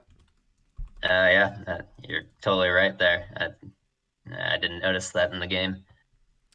So I would be thinking, like, I would actually still want to gank top, but I would hedge my bets. This is calculated risk that this is warded. Let's take a look here. Right. No, he's actually warded this, so he would actually outplay me. But yeah, so just again, it's just going to make this a little bit more difficult to gank in terms of water. But he hasn't watered try, so this might still work. You might just run through try. Right. Yeah, I mean he stays pretty darn pushed up. So yeah, that's definitely gankable. Great, first blood, awesome. Okay, so we see Olaf in top river. I wouldn't really want to bother about 1v1 in an Olaf, so I'll just do Krugs here, base, and actually look to go bot to get Rift Skull and maybe gank bot. So, like, I would really just ignore what Olaf's doing. Top, let him take Raptors, that's whatever. Yeah. You base, really good stuff here. Awesome, dude, this is perfect. And you get a control. You don't switch out to Sweeper yet. Thinking maybe it's worth switching out to Sweeper now. I mean, you haven't placed any wards down, so it is a little bit annoying that you have 2 wards to sort of throw away. But, yeah, the fact that Dragon's coming up, like, making sure that there's no vision here and, like, pressuring bot would really stuff them up because they're pushed in right now. So, I think that maybe Red Sweeper Trinket now would be really good, but sometimes I wouldn't switch it out to it on champ like Vi and stuff like that, not till, like, my second or third base, so... Yeah, especially for me, since I was versing an Olaf, I know I'm kind of weaker in that matchup, so I wanted to have the wards just in case, but I probably don't end up using them that effectively, to be honest, so could have been good. Okay, so assessing this gank here, yes, they're very overextended. Your Jhin is like sort of a little bit low health. We assume that Olaf is top right, but you see that this is where sometimes you need to look at your waves. So you see the wave is coming. This means that you're going to be walking into a wave that's coming up here, right? Which will make ganking a little bit more difficult. Right. So that's just something you need to account as well. Like when you go into your ganks, I still think this is potentially gankable. Like Caitlyn doesn't have flash. I don't know if you don't know that, but your bot lane, I mean, Jhin has heal. He can heal up a little bit. Oh yeah, Caitlyn flashed during the invade. I think I did know that. Yeah. Great, you get the kill. So awesome work. Olaf wasn't really there for a counter gank. Can we get Dragon now? Okay, so question is can we get Dragon? Yeah, I kind of look towards it, but then Katarina comes to defend, and I'm just like, Yeah, I think you should just back off. Yeah, I actually really want your Jhin to base. Your Jhin really needs to base. I want your bot lane to base, and then I want you to come, like, just leave this, place your ward here, base, like, make sure that the Olaf's not going to counter it or something like that. Go topside, cleared, back down, and re-gank bot, and maybe look to do Dragon. Yeah, question for you on that. Should I have helped Jhin push so that he could base more easily? Because I noticed, like, later on, he, like, stays for a while, and he actually ends up dying. Yeah, I should have mentioned that. That's a really good question. Yep, absolutely should have helped him push this out. Again, the objective here is to actually let your Jhin base. I mean, I guess you sort of walked up here in terms of thinking about doing Dragon, but the fact that Cat's missing, I just wouldn't risk it at all, because I actually wasn't sure if Cat was level 6 or not. Yeah, she gets priority too, yeah. So yeah, this actually really stuffs your Jhin, and you actually don't even base off that either. Now this is what you're doing here is just staggering your camps, because if you kill this now, then like and you want to go back bot side for Dragon, now there's nothing for you to do bot anymore, right? I mean, I guess you could full clear up now and base and go bot side for drag. That's another option. But again, I think the best option there was to help Jhin push that out, base, go get your second Krugs. Again, getting Krugs as soon as possible, super important with the new changes in 10.3. That's what I think you should have done here. I gotcha. So yeah, Jin's super overstaying. And look at this, the fact that, because like Kate base, so even though you killed Kate, Kate's still stronger than Jhin, right? Because he's based. And this is why your Jin's really stuffed up now. Like he's sort of done the right thing. He's trying to reset the wave so he can get a free base off. But you know, this is giving Olaf an opportunity to gank, right? Caleb said, what rank is this game in review? You're silver at the moment, aren't you? Yeah, it was I think it was my last placement game, so yeah, silver 4. Right, doing our Krugs, and yeah, there's not much you can do here. I mean, Trinity is doing pretty fine right now, so I'm happy to leave him on an island base. Your bot side's respawning. Alright, so you go Stalker's Blade. Do you want to tell me about why you choose that over Skirmishes? Yeah, I think my logic here was that if I'm gonna keep going bot lane, they're both ranged, and I want to be able to like get onto them. I understand, skirmishers would probably be pretty good here as well. But you got the Olaf and the cat. But yeah, that was my logic. Yeah, so I think that, I mean, I actually still think that maybe Blue Smite is potentially good here. You are versing a lot of squishy champs and just one-shot potential, but in general, Vi, you think of it like a Nocta. You don't have problems getting on people because you have your QR, right? So, and Red Smite just does more damage than Blue Smite, right? So, I think it's like 80% of the time, honestly, 90% of the time, you go Red Smite on Vi. Okay. But I still think Blue Smite can work. Like, I don't think it's worst case scenario this game because you are versing like a very squishy comp and you do want to focus sort of, the cat, the Quinn, I guess bot lane as well. So yeah. All right. So you do kill cat here. You save your ult. Should you have ulted the cat there to save your team? Actually, sorry, you got ult off that kill. Never mind. All right, cool. So we get dragon here potentially. Okay, I actually, instead of doing dragon here, I think I would just go dive Vi. The fact that Nami's just died and stuff like that. Dive this Caitlyn right now. Like this huge wave's coming up. You have ult. Get the kill here. Shut her down. Deny her a huge wave of experience and gold. Super free. Like there's just no way she's gonna be able to escape. Even with flash and like her heal, like between you and Jin, he has ult as well. She's 100% dead. And Bart can come up you as well. I didn't think about that. Yeah, I think you're right. So I'm actually just seeing Olaf was here. Yeah, Olaf is there. Yeah. I mean, Olaf's, maybe you could have just killed Olaf as well, potentially, honestly. I still think that's the best play. You still have ult. Olaf's level 5 right now. He can't, like, get out of your ult. Like, you could just one-shot him with Bard. It's just 3 versus 2, like, basically, And Vi, is it ult? Like, is something different you want to be using, and then you can do Dragon off that. Right. Yeah, I think I'd get maybe a little bit too nervous about, plays like that. Good. I think something... You did the right play. You did the safe play. Definitely still fine. But sometimes, again, extend your lead, push it, accelerate the game more. Sometimes you want to take those, like... I mean, it's a risk either way, right? It's a risk either way. Yeah. Olaf could have been in the right place at the right time and, saved her. But, again, you had a huge minion wave there, so that sort of denies the risk a little bit. Right. But I still think the play's fine, but sometimes just think about that. It's like, can I take, like, a calculated risk that will really shut down my opponent, Right. Yeah, I think sometimes I play a little bit too risk averse. So, I mean, I think that's a good place to start. As you're climbing, if you're super risk averse, I think it's better than being super not risk averse in terms of, climbing the ranks, like consistency. And like I talk a lot about 80-20 plays, 70-30 plays, which they are sort of pretty risk averse. Like that is a pretty good mindset to have. So I think that's fine. And then as you climb higher and higher, then you need to start pushing your limits a little bit. So right. I think that's good. Start there. And then we can sort of start pushing it, as you climb up. But I mean, definitely you really just need to get back to gold now, I think, first. Yeah.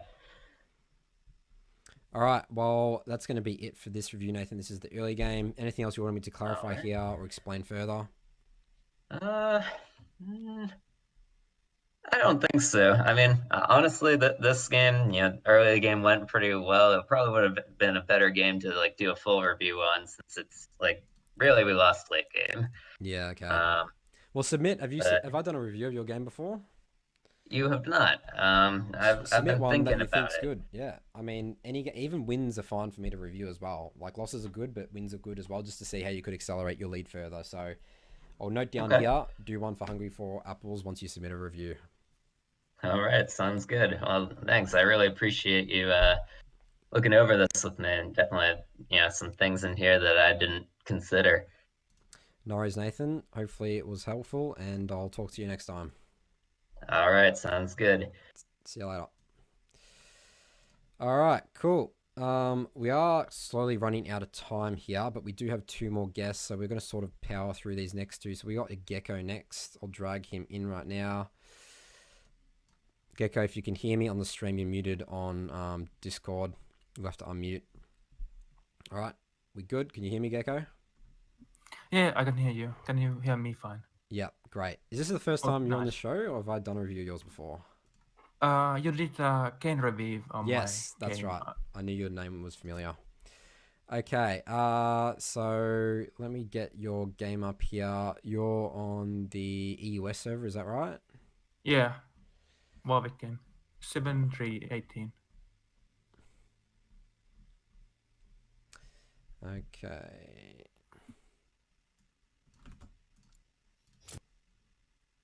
So tell us how's your rank's been going so far, Gekko?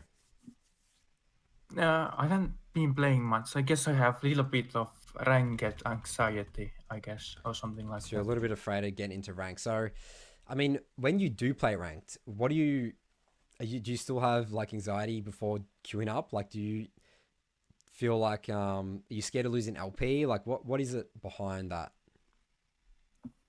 I guess I'm just afraid of losing because I have been having some winning streaks and I hate for them to end or something like that. Yeah, so you need to accept that sometimes your winning streak's just gonna happen, you know? Like, Yeah, I just play. Just go just and play. play. Exactly right, Gekko. Just jump in. Don't. The more you think about it, the worse it is. The harder it becomes. It's like I always say the analogy of like getting out of bed. Like sometimes if you start thinking like, oh, how cold it is outside or something like that, then you just lay there for like an hour, like get on your phone and stuff like that. Versus literally like, I need to do shit, get out of bed straight away, and then it's just so much easier. Like once you're out of bed, like you're all good, right? And once you're in the ranked game, you're thinking about how to win the game. You're not worried about, you know, oh, I'm scared of losing. It's like you're just playing because you need to focus on playing. Yeah. So yeah, I think that's just something you need to work on, Gekko. And you even know it there. Just get and play. Reduce any sort of excuse your brain's trying to tell you. Okay, so I'm jumping into your game here.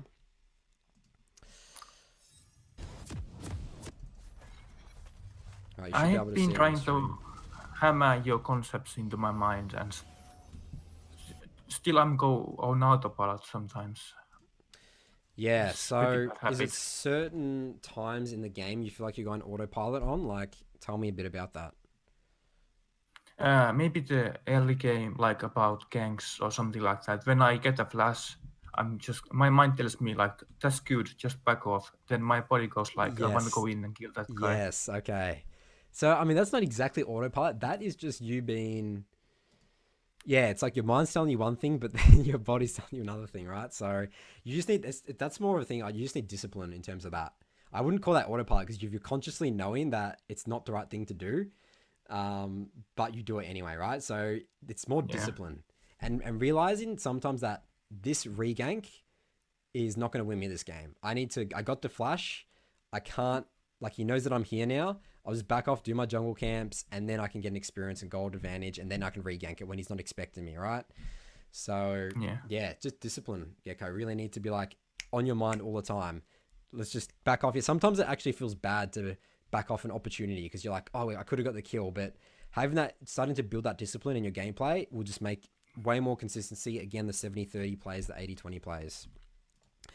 Okay, so let's take a look at your runes. Press the attack, I think, is the best for Warwick. Triumph, Tenacity. Every time you go Tenacity, you think, how much CC am I against? I mean, I think I always go Tenacity. Even if there's like 1 or 2 members with CC, like I'll just go Tenacity with Warwick. I just think that attack speed, you don't really scale off attack speed with Warwick, you know? So Zara, Jhin, Ari, Tenacity, done. Last Stand, I think, is pretty good against a Kayn 1v1 and a Mordekaiser. I think you could also go coup de grace this game. You are versing a pretty squishy bot side of the map. But Last Stand in general is actually a really good rune for Warwick, just baiting people in terms of getting you a melee range, healing back up with the Q, and then like taking people by surprise. And you go Celerity and Water Walking. Okay, so... Yeah, I wasn't quite sure about the secondary, like if I go Celerity and Water Walking. Like I was thinking about Chip Shot and something else. Right, so the rule with Warwick is if you need to get on range champions, which you do have a lot of range champions in this game, go Nimbus Cloak. You should never take Celerity. So Water Walk and Nimbus Cloak, it will help you if you want to go Blue Smart or Red Smart, get the extra moves, because you need to get in melee range, right? To do damage as Warwick. That's your purpose. So Nimbus Cloak, you really need that. Celerity is sort of just an old dead rune now. Just don't take this anymore. And the other option is you go Cheap Shot and Relentless Hunter if you're versing like a very heavy melee team. Because you don't need Nimbus Cloak anymore, right? Because you are...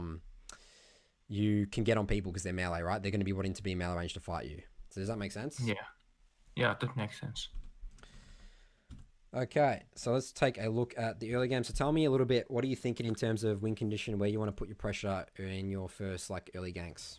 Like the mid lane was pretty volatile. Like they have Ahri Ignite and Vel'Koz Ignite.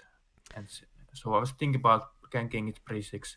And we get a kill here, like the Mordekaiser and the Ornn gets the kill. So I'm thinking right ahead, Ornn is one of my win conditions. Okay, Like- so an Ornn being a win condition to Mordekaiser, a little bit weird because Mordekaiser can like get to a point where even if he's behind, he can just 1v1 Ornn, but in his ult, right? Yeah. But it is good to Like- sort of start shutting down the Mordekaiser. You said that mid's vulnerable because they both have ignites. I actually think Yeah, it's really like- not vulnerable because Vel'Koz Okay. doesn't like they're both range champs and they're gonna be playing from ranged. Like Vel'Koz isn't gonna just walk up and hit a CC ability, you know, and like Ahri Yeah. can wave clear really well. Like I think mid is potentially gankable like pre-6 before Ahri gets ult, but I really don't think this is actually a very easy lane to gank. And bot lane is also pretty hard. You've got a Soraka Senna. Senna does have CC, but I actually think bot lanes are very vulnerable. Lane, Zara always is looking to pressure and do damage. She can get out of position, you can gank her pretty easily. So I actually think that bot side of your map should really just be the focus this game and not worry about Okay. Mordekaiser and sort of just I really- leave Ornn and Mordekaiser on an island. Sure, Ornn's going to get destroyed, but if you can get way more bot, then Mordekaiser's getting top, which you can because you have 3 members bot versus potentially 2 members top. Early dragons are super important.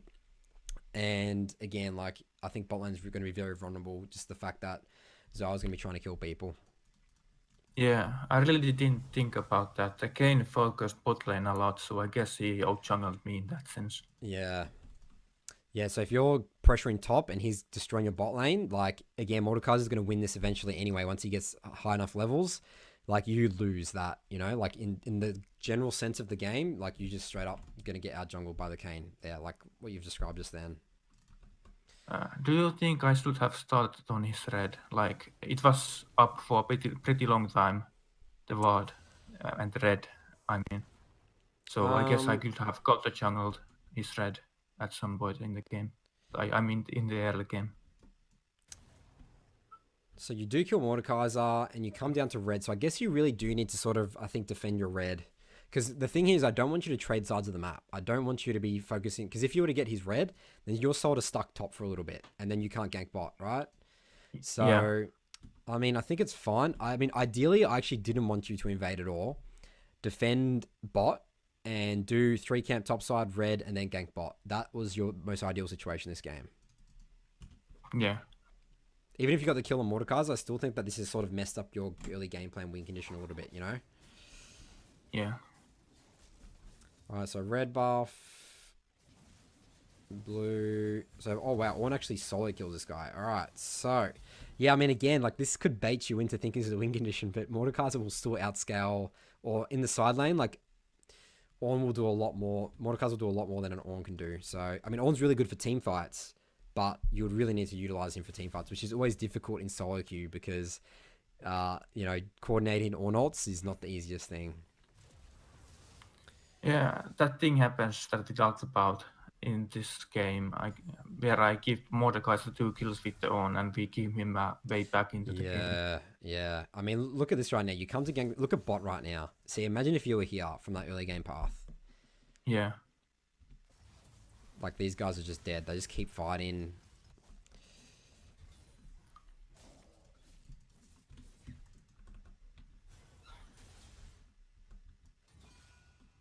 Yeah, come and gank this. This should be a kill. Potentially burns flash. Oh, no. Yeah. Game over here, Gekko. So, yeah. Like, this is not good. Your early game is completely messed up right now. I mean, you've just given the Mordekaiser double buffs as well, right? So, Yeah, I did. Ornn solo killed him, and you've ruined it for your Ornn, you know, and your Yeah, bot I lane's did. getting I feel devoted. really bad about that. Like I was gonna say something to Ornn, but I didn't want to type anything just because don't I say think he was anything. gonna tilt him. Yeah, don't say just anything. don't say anything. Good work. Yeah, so now you're level 3 Warwick. Like, if you have a bad early game as Warwick, it's so hard to recover, honestly, because you're delayed getting Tiamat and everything like that. And now you're coming to gank this. Like, you need to just farm. You're so far behind right now, Gekko, honestly. Yeah. So I wouldn't be looking to gank at all. You win this game, though, is that right? Yeah, I did. Yeah, so I think that in terms of early game, like that was really not good. I don't really know what's happened. Like I was in the mid game 3 levels ahead of the Kane. Okay, So that's I guess really interesting. Yeah, I guess something got through me, like your pathing and being efficient with jungle clears. Well, obviously, I mean, that's the only thing I can think of. I mean, right now you're doing good. You're understanding not to gank and just catch up in jungle experience and farm. So I think what you're doing here is efficient pathing. Go and doing Gromp, come down here, your Raptors are spawning, Red's up, you can potentially look to do your Krugs. So yeah, this is efficient pathing right here. This is excellent stuff. Alright, so you have no mana, which is not ideal, and you want a base to get Tiamat. Yeah, I think this is also the right move. If you're to base right here, I don't think you can help these guys. Alright, you do kill the Ahri. Oh, okay, this is okay. I mean, I guess that Ahri was pretty low health. She had no ult. This is fine. Do great, because what I was thinking there is that after that base, go topside, do your blue, and then work your way back down the jungle to do your Raptors and Krugs. But this is still fine. Base, your Grump's coming back up. This is efficiency. I like this Gekko.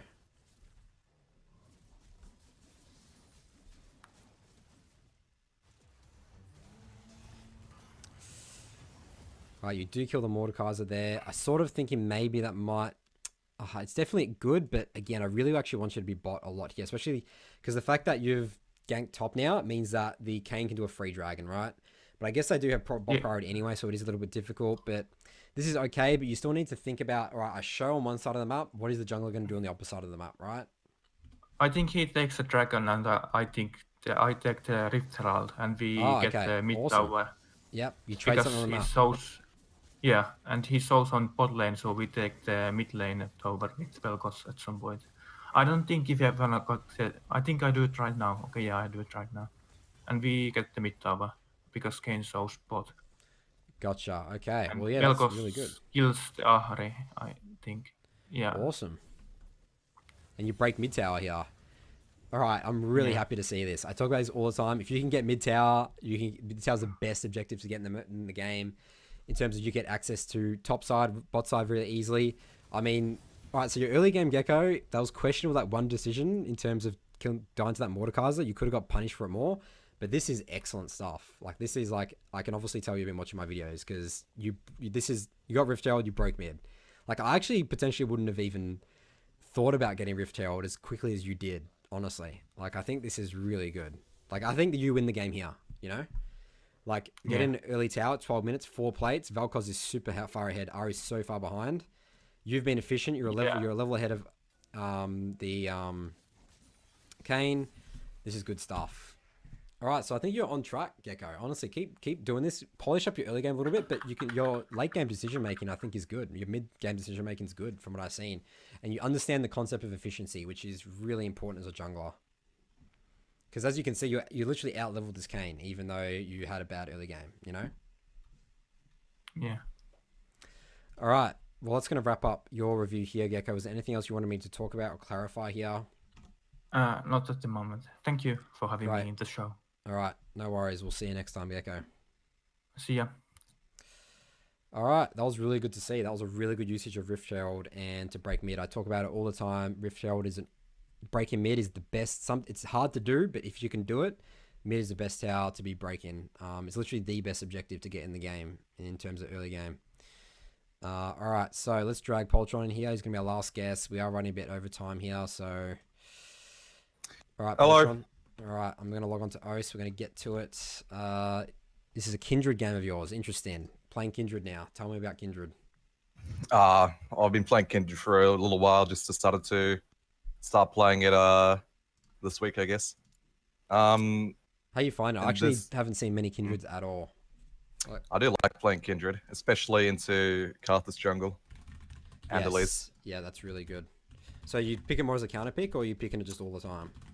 I don't blind pick Kindred. I do like to pick it into weak early game junglers that I can bait, and kind of punish. Gotcha. Yeah. I like to try snowball. If I get ahead on Kindred, I just keep running into the enemy jungler and killing him over and over. Yeah, if you have a good early game on Kindred, it's very hard to lose. So yeah, All right. And how's your rank been going? So are you still Diamond 4 right now? What rank are you? Premise D3 Nice. right You're now. on the climb. It's gonna play him later.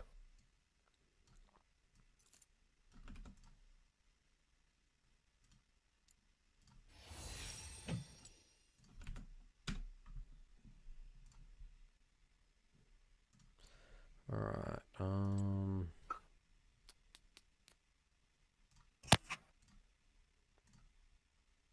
Is your MMR like higher? Your MMR would still be around like Diamond 1, Diamond 2, right? Or are you On this actually- account, this was D2 MMR, I'm pretty sure. My other account was, I had one Masters account and then a few Diamond accounts.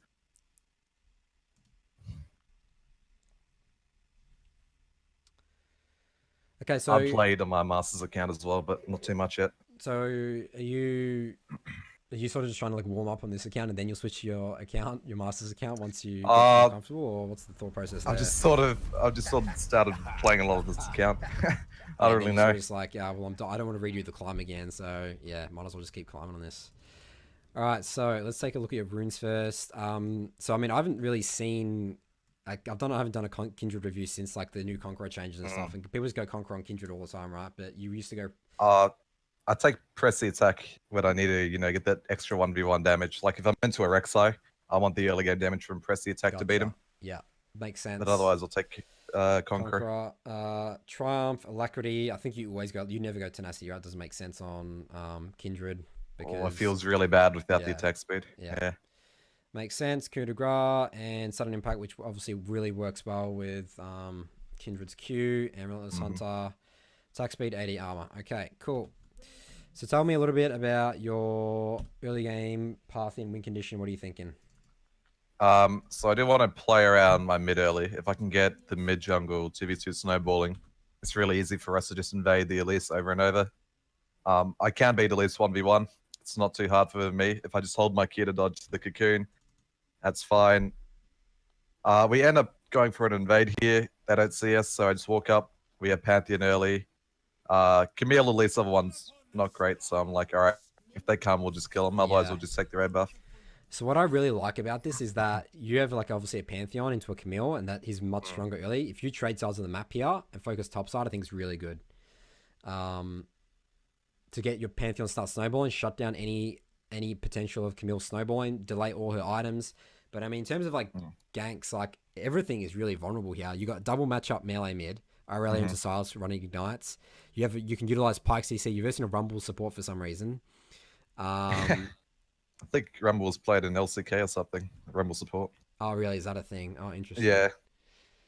And obviously helping bot Xayah scale up and deny Misfortune from being a lane bully. Like if Misfortune has a bad early game, she's just useless, right? So I think you have a lot of options, but I really do like. I think that the best thing for you to do right here is actually shut down the Camille first. The fact that you're trading sides of the map. But the other thing as well is you could come and defend your red. Would you do that as well? I go mid level 2 because Aurelia's playing really far up. Yeah. And with my red buff, it's pretty free. Yeah. I agree with this. And then you can also have the potential to protect your red as well. So yeah, he's half health. He's so far up, we just go kill him. Great. And this is, I mean, you're using your F keys. So just going back on to, do you use F keys as well as manual or just manual? What do you actually do? I use manual more, but I do use F keys when I can't like look at the map. Can't move my cursor too much, but yeah. Yeah. So I mean, they just heavy trade here. I just want to show this to the viewers here. Poltron comes here, sees this guy. Yeah, this is literally a free kill. And burns flash and kills it. So, I mean, Aurelia's going to be very vulnerable now. The fact that Silas still has flash and you burn her flash, huge, right? So you can really look to hammer this lane. All right, what happens here? There's at least pop up somewhere. I think I saw a list. Yeah, at least pops up around my red buff. We've all wanted that. Okay. Well, I am running down to my red buff just to defend it. Yeah. Okay. All right, where's the danger pings going on here on your bot? Oh, there's no danger pings going on bot. So yeah, I don't think I actually saw the first time she popped up, but I saw it a bit later. Yeah, so this is actually really risky because at least if you going into this red buff not knowing that Elise is here, like this is not good. I think Elise is level 2 though. That's true. Doesn't really have damage. Priority. Yeah. Yeah, so she's either got WE or WQ, and either way, it's you need level 3 and Elise too. Yeah. That's a really good start point. getting stuff off. Yeah, so she's really So- far behind now. So now you go top side.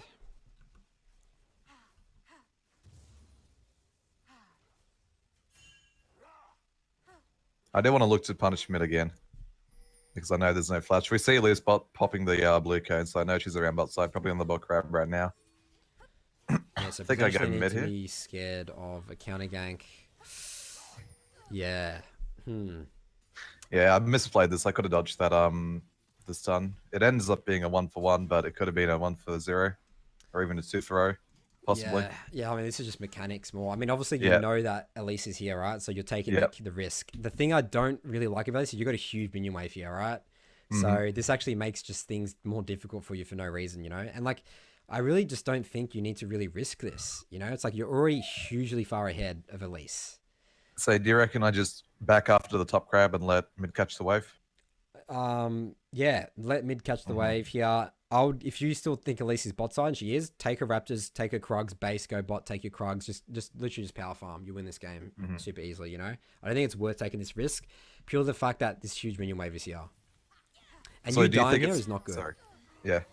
Do you think it's better if I invade a whole top side instead of recalling here? Because I do have 1 kill. I probably have it over maybe a K gold. I'm not too sure at this point. Yeah, that's what I said. You want to take Raptors, deny it, take Krugs, because you know she's bot side, just take it, you know? Absolutely. Counter jungle, that, and then base and go bot side. See, I mean, think about how much more you could have gotten out of that. Like, you would have completely shut down Elise. She would still be level 3. You would be level 5, like approaching level 5 after these Krugs. Full clear up.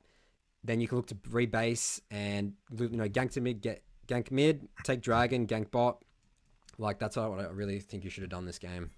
I think I'm running directly bot here because we saw Elise running down from mid earlier. So I was spamming him and I run down in case I dive. And they back off because they see me. Alright, we burn a flash, I just walk up. Alright, so they are really keeping into this. So, I mean, I really do want you to just be farming, extend your lead through experience and gold, Yeah. but I guess... They forced it, I kind of just wanted to Yeah. go get Yeah. a kill. It's at least it was level 3, so I guess this is okay. I mean, Mazai kind of walked up into that, a bit unfortunate. I think it could have been a 1-for-0. No one could catch the way bot, so I ended up staying and take the XP and gold.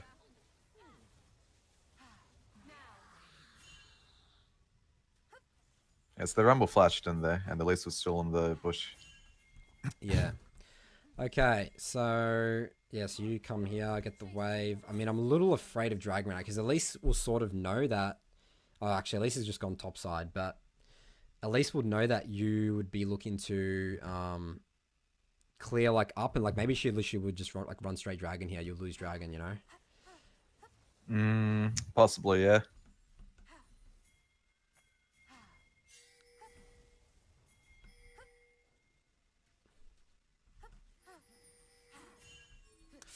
Yeah, I think this is just, it just looks weird, you know. It's like you've taken Krugs, you've tried to do like with Skull, you've obviously been pushed off it. Your entire topside camps are up. Your Wolves and Gromp, like Yeah. you're playing Kindred a little bit too much like an Elise or Lee Sin or a Shaco, you know, in a way.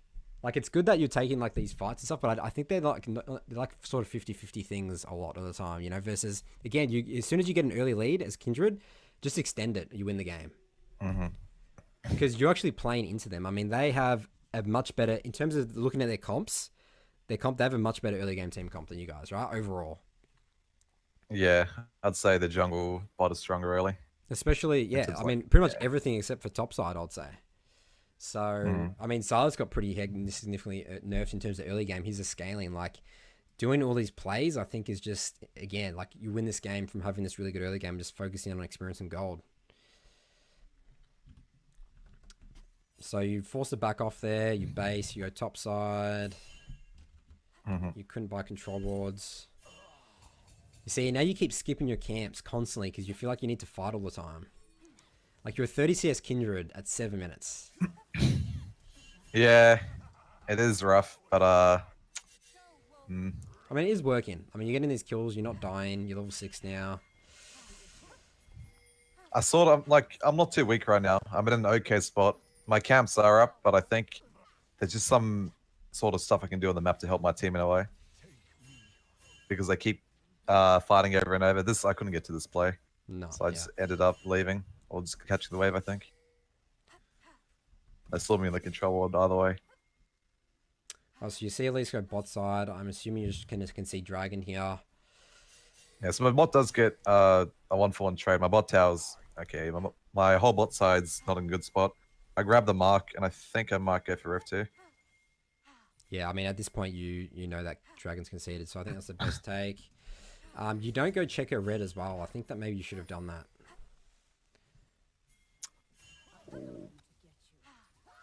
Yeah, I probably could have done that. I mean, Kindred red buff is literally like insane Yeah, in God mode, right? So you should be looking to do that. I mean, the fact that this game's been so chaotic, like the fact that at least keeps skipping to camps, I would almost guarantee that her red buff's up, you know? Because at least she's just going gank after gank after gank after gank. Like she's got 30 CS at 9 minutes. I think I could have potentially taken her red buff and her Krugs. Yeah, I think that would have been the right move. So you get Rift Tail, which is really good. So what tower are you looking to break with Rift Tail, by the way? Where do you I think I went top here because top already had plates taken, but breaking mid is also really good. I just don't like using Rift just for plates. I want to really break a tower with it. Yeah, I say it all the time. I think Rift Tail, no more thinking about just using plates, break towers with it. And I think top side's the right move here. Like bot lane's looking pretty risky. Like Rumble support, like that's pretty terrifying in terms of a 2-0-2. His Sork shoes, he could turn ganks really easily. Top's in a good spot. I have a Pantheon with Yomi's up against a Camille without really any items. Yeah, I think this is the right move. Break top, let Pantheon roam bot, get a dive 4-man bot. That's great. But I mean, also, you still can be doing stuff mid, but mid's been pretty chaotic. So I think Silas is actually pretty weak right now. So I think you guys still actually lose that 2v2 if they, you know, get a good cocoon off of just one shot if you don't get your ult off. So, I mean, I just think it's just really risky. You can win a mid 2v2, but a lot of things need to go right for you, right? So I am really far ahead with my BF and Warrior, but yeah, that's again, true. I have to, it's a bit of a 50-50 because, you know, just how the fight, you know, plays out, how we play mechanically. If I get stunned by a cocoon or something, you know, that's it. At the same time, if they miss their stuns, we kind of win. Alright, so Panther roams down. You actually can Rift Child mid here, yeah. This is good. Yeah. So I do kill him. Oh, yeah, I do Rift mid here. Top was another game. Great. Well, I mean, it's good to have the idea of rifting top, but if you get an opportunity to break mid, just break mid tower. Best tower in the game to break. I remember this. The Rumble Flash ignited to try to kill the Pantheon. Okay, we didn't Pretty even know you funny. had ult. Alright, well that's huge. You just burned huge summer spells for him. So we just broke mid, killed 2 of them, got sums off the support. So now we're in like a really good spot to win the game. Yeah, I mean, you're scaling really nicely now. Yeah. The lease is pretty far behind. Go bot, do your Krugs. Do your Krugs as much as possible. This is good. Pike is going to gank top. Yeah, I've got like a 2-level lead on the jungler now. Like we both haven't been farming that much, but I've just taken Krugs a few more times. Yeah, I mean, that's the power of Krugs experience. Right, so, you know Camille's here. I wouldn't be looking Yeah, I'm to gank spam mid. pinging mid because Yeah. I think Camille's roaming up. I do see her here. So I just walk back. Alright, we're looking to protect. So, yeah, Panther top died here. Just ignore top side, concede it. Let's try and get bot. Help your girl, Zaya. You come here to protect mid. That's fine.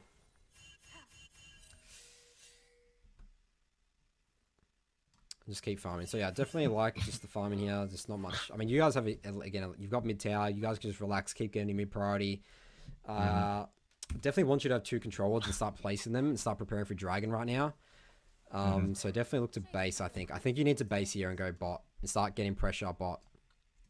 Like, what are you going to get top here? Like, sure you can get top tower. I think I just walked up because I had 4 top side and they were looking to, you know, maybe dive top at the tower. Yeah, so you actually decide. Oh no, you decide to base when you stop it. Yeah. Oh, yeah, they don't get for top. Not here. They just walk back to mid.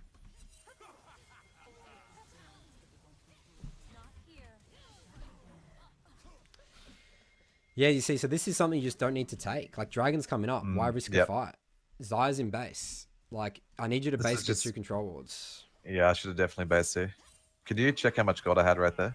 Yeah, I had a look there. You had 900 gold before this. 900. Okay. I mean, it's not that much, but again, still straight up. Get Nah, 2 it's good. control wards.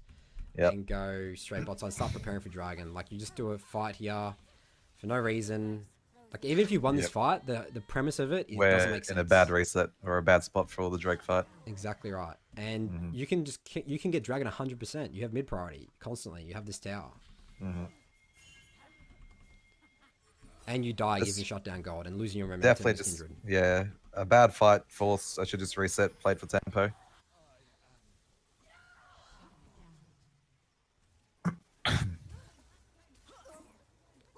Your team does win it for you, but yeah, I think that was a pretty big mistake. Yeah, You do it's- get Dragon. All right, well, that's pretty much going to wrap it up here, Poltron. Thanks for coming on again. We'll see you next week. You're a regular guest here, so I mean, actually, Thanks I for do it review. Fridays. I changed it to Tuesdays and Fridays now. So it's Tuesdays like and 3 Fridays Fridays. now. Yeah. So if you're around Friday, jump on. The chat loves you here. Every time everyone says Poltron, yeah, stuff like that. So, all right. Try I'll to get to drive you- Diamond 3 today. Yeah, and I'll keep just- playing, dude. Keep on the grind. Yeah. I do watch a lot of your videos, even the low bronze ones, because Interesting. even though I know like 90% of the stuff in it, yeah, there's always that little thing to 10% like, of info that I can kind of I did that wrong that game. yeah, well, in it's a way. also probably good from your perspective, like thinking about, oh, okay, what should he be doing there? It's like, oh, I say this. It's like, oh yeah, that makes sense. I would have done that. Would have done that. Would have done that. Yeah, definitely. But I mean, I do some Diamond reviews or whatever. But I mean, you should actually submit a review. I actually want to do a whole game review on one of your games. I haven't done one yet, have I? No, you haven't done one of mine yet. So when you get high elo, honestly, if you get like Diamond Yeah. 1 and stuff, then I really want to sort of see your problems there. Because I mean, I you think I sort of- played in a Grandmaster Challenger game the other day, but it was a whitewash. I was against Choose, I think, and I had like a Chell mid, Grandmaster bot lane, and yeah, it was pretty. I went 7-0 that game. The game was over in like 20, but I'll try to get another one that's closer. It'll look Yeah. a lot better. Yeah, that'll be good. ASD says, can you define tempo? How would you define tempo, Poltron? In simple terms. Defining tempo. So just say you have a 12 CS lead at 5 minutes on top of the enemy jungler, and you're a level up. So you've got that level up on top of her that she has to, spend time farming up to reach where you are. So you have that the window of 30 seconds to a minute to do something to impact the map, or they're still behind you. Basically, just keeping up momentum, keeping up your lead, snowballing the game in a way. Yeah, tempo, momentum. I'd sort of call it more like I do like the term momentum a little bit better. It's like you've got a lead, extend it, and not like do some like play that could literally ruin your. It's basically I think of it more as like, how can I not ruin my momentum instead of how can I continue my momentum more. So it's like, all right, I really need to, and it usually always comes back to basing correctly. So Yep. like you always like really pushing your momentum is always about spending your gold, getting your items, being strong, and then going to an objective or something like that. So I mean, I probably should do a video like literally explaining lots of situations about going through my gameplay about how I would look at like examples where I save my momentum and extended my lead through like tempo and stuff like that. But yeah, I mean, it sometimes is a little bit situational ASD, so it sometimes is a bit hard to define. But I think Right. one big thing. Sorry, Yeah, just one yeah, go one on. last thing. Don't be afraid to back. If you have an item that you need, such as warrior on jungle, just go for it. Unless you really have to be there on the map, just go for it. It'll make you so much stronger. absolutely, That's something- huge item spike. Yeah, I always say item gold in your inventory is literally useless. Like you could be Mhm. literally 20 and 0 and have 10,000 gold. If you haven't spent it, you're still like a level 1, Yep. no items champion. So, all right. Thanks, Poltron. We'll Anyway. see you next time. Thanks, Nathan. Catch you then. All right. That's going to wrap us up here. GM coach says, do sooner get a guess. No, we've actually run about 30 minutes over time. I try and do these 90 minutes, like 100 minutes or so. I definitely need to go to do some stuff now, but if you want to come on next time, GM coach, let me know. I run these every Tuesdays and Monday 8 p.m. EST and Thursday 8 p.m. EST every week. Thanks for watching, guys, and I'll see you guys in my next video or next episode of Your First Jungle Clear. See you guys later.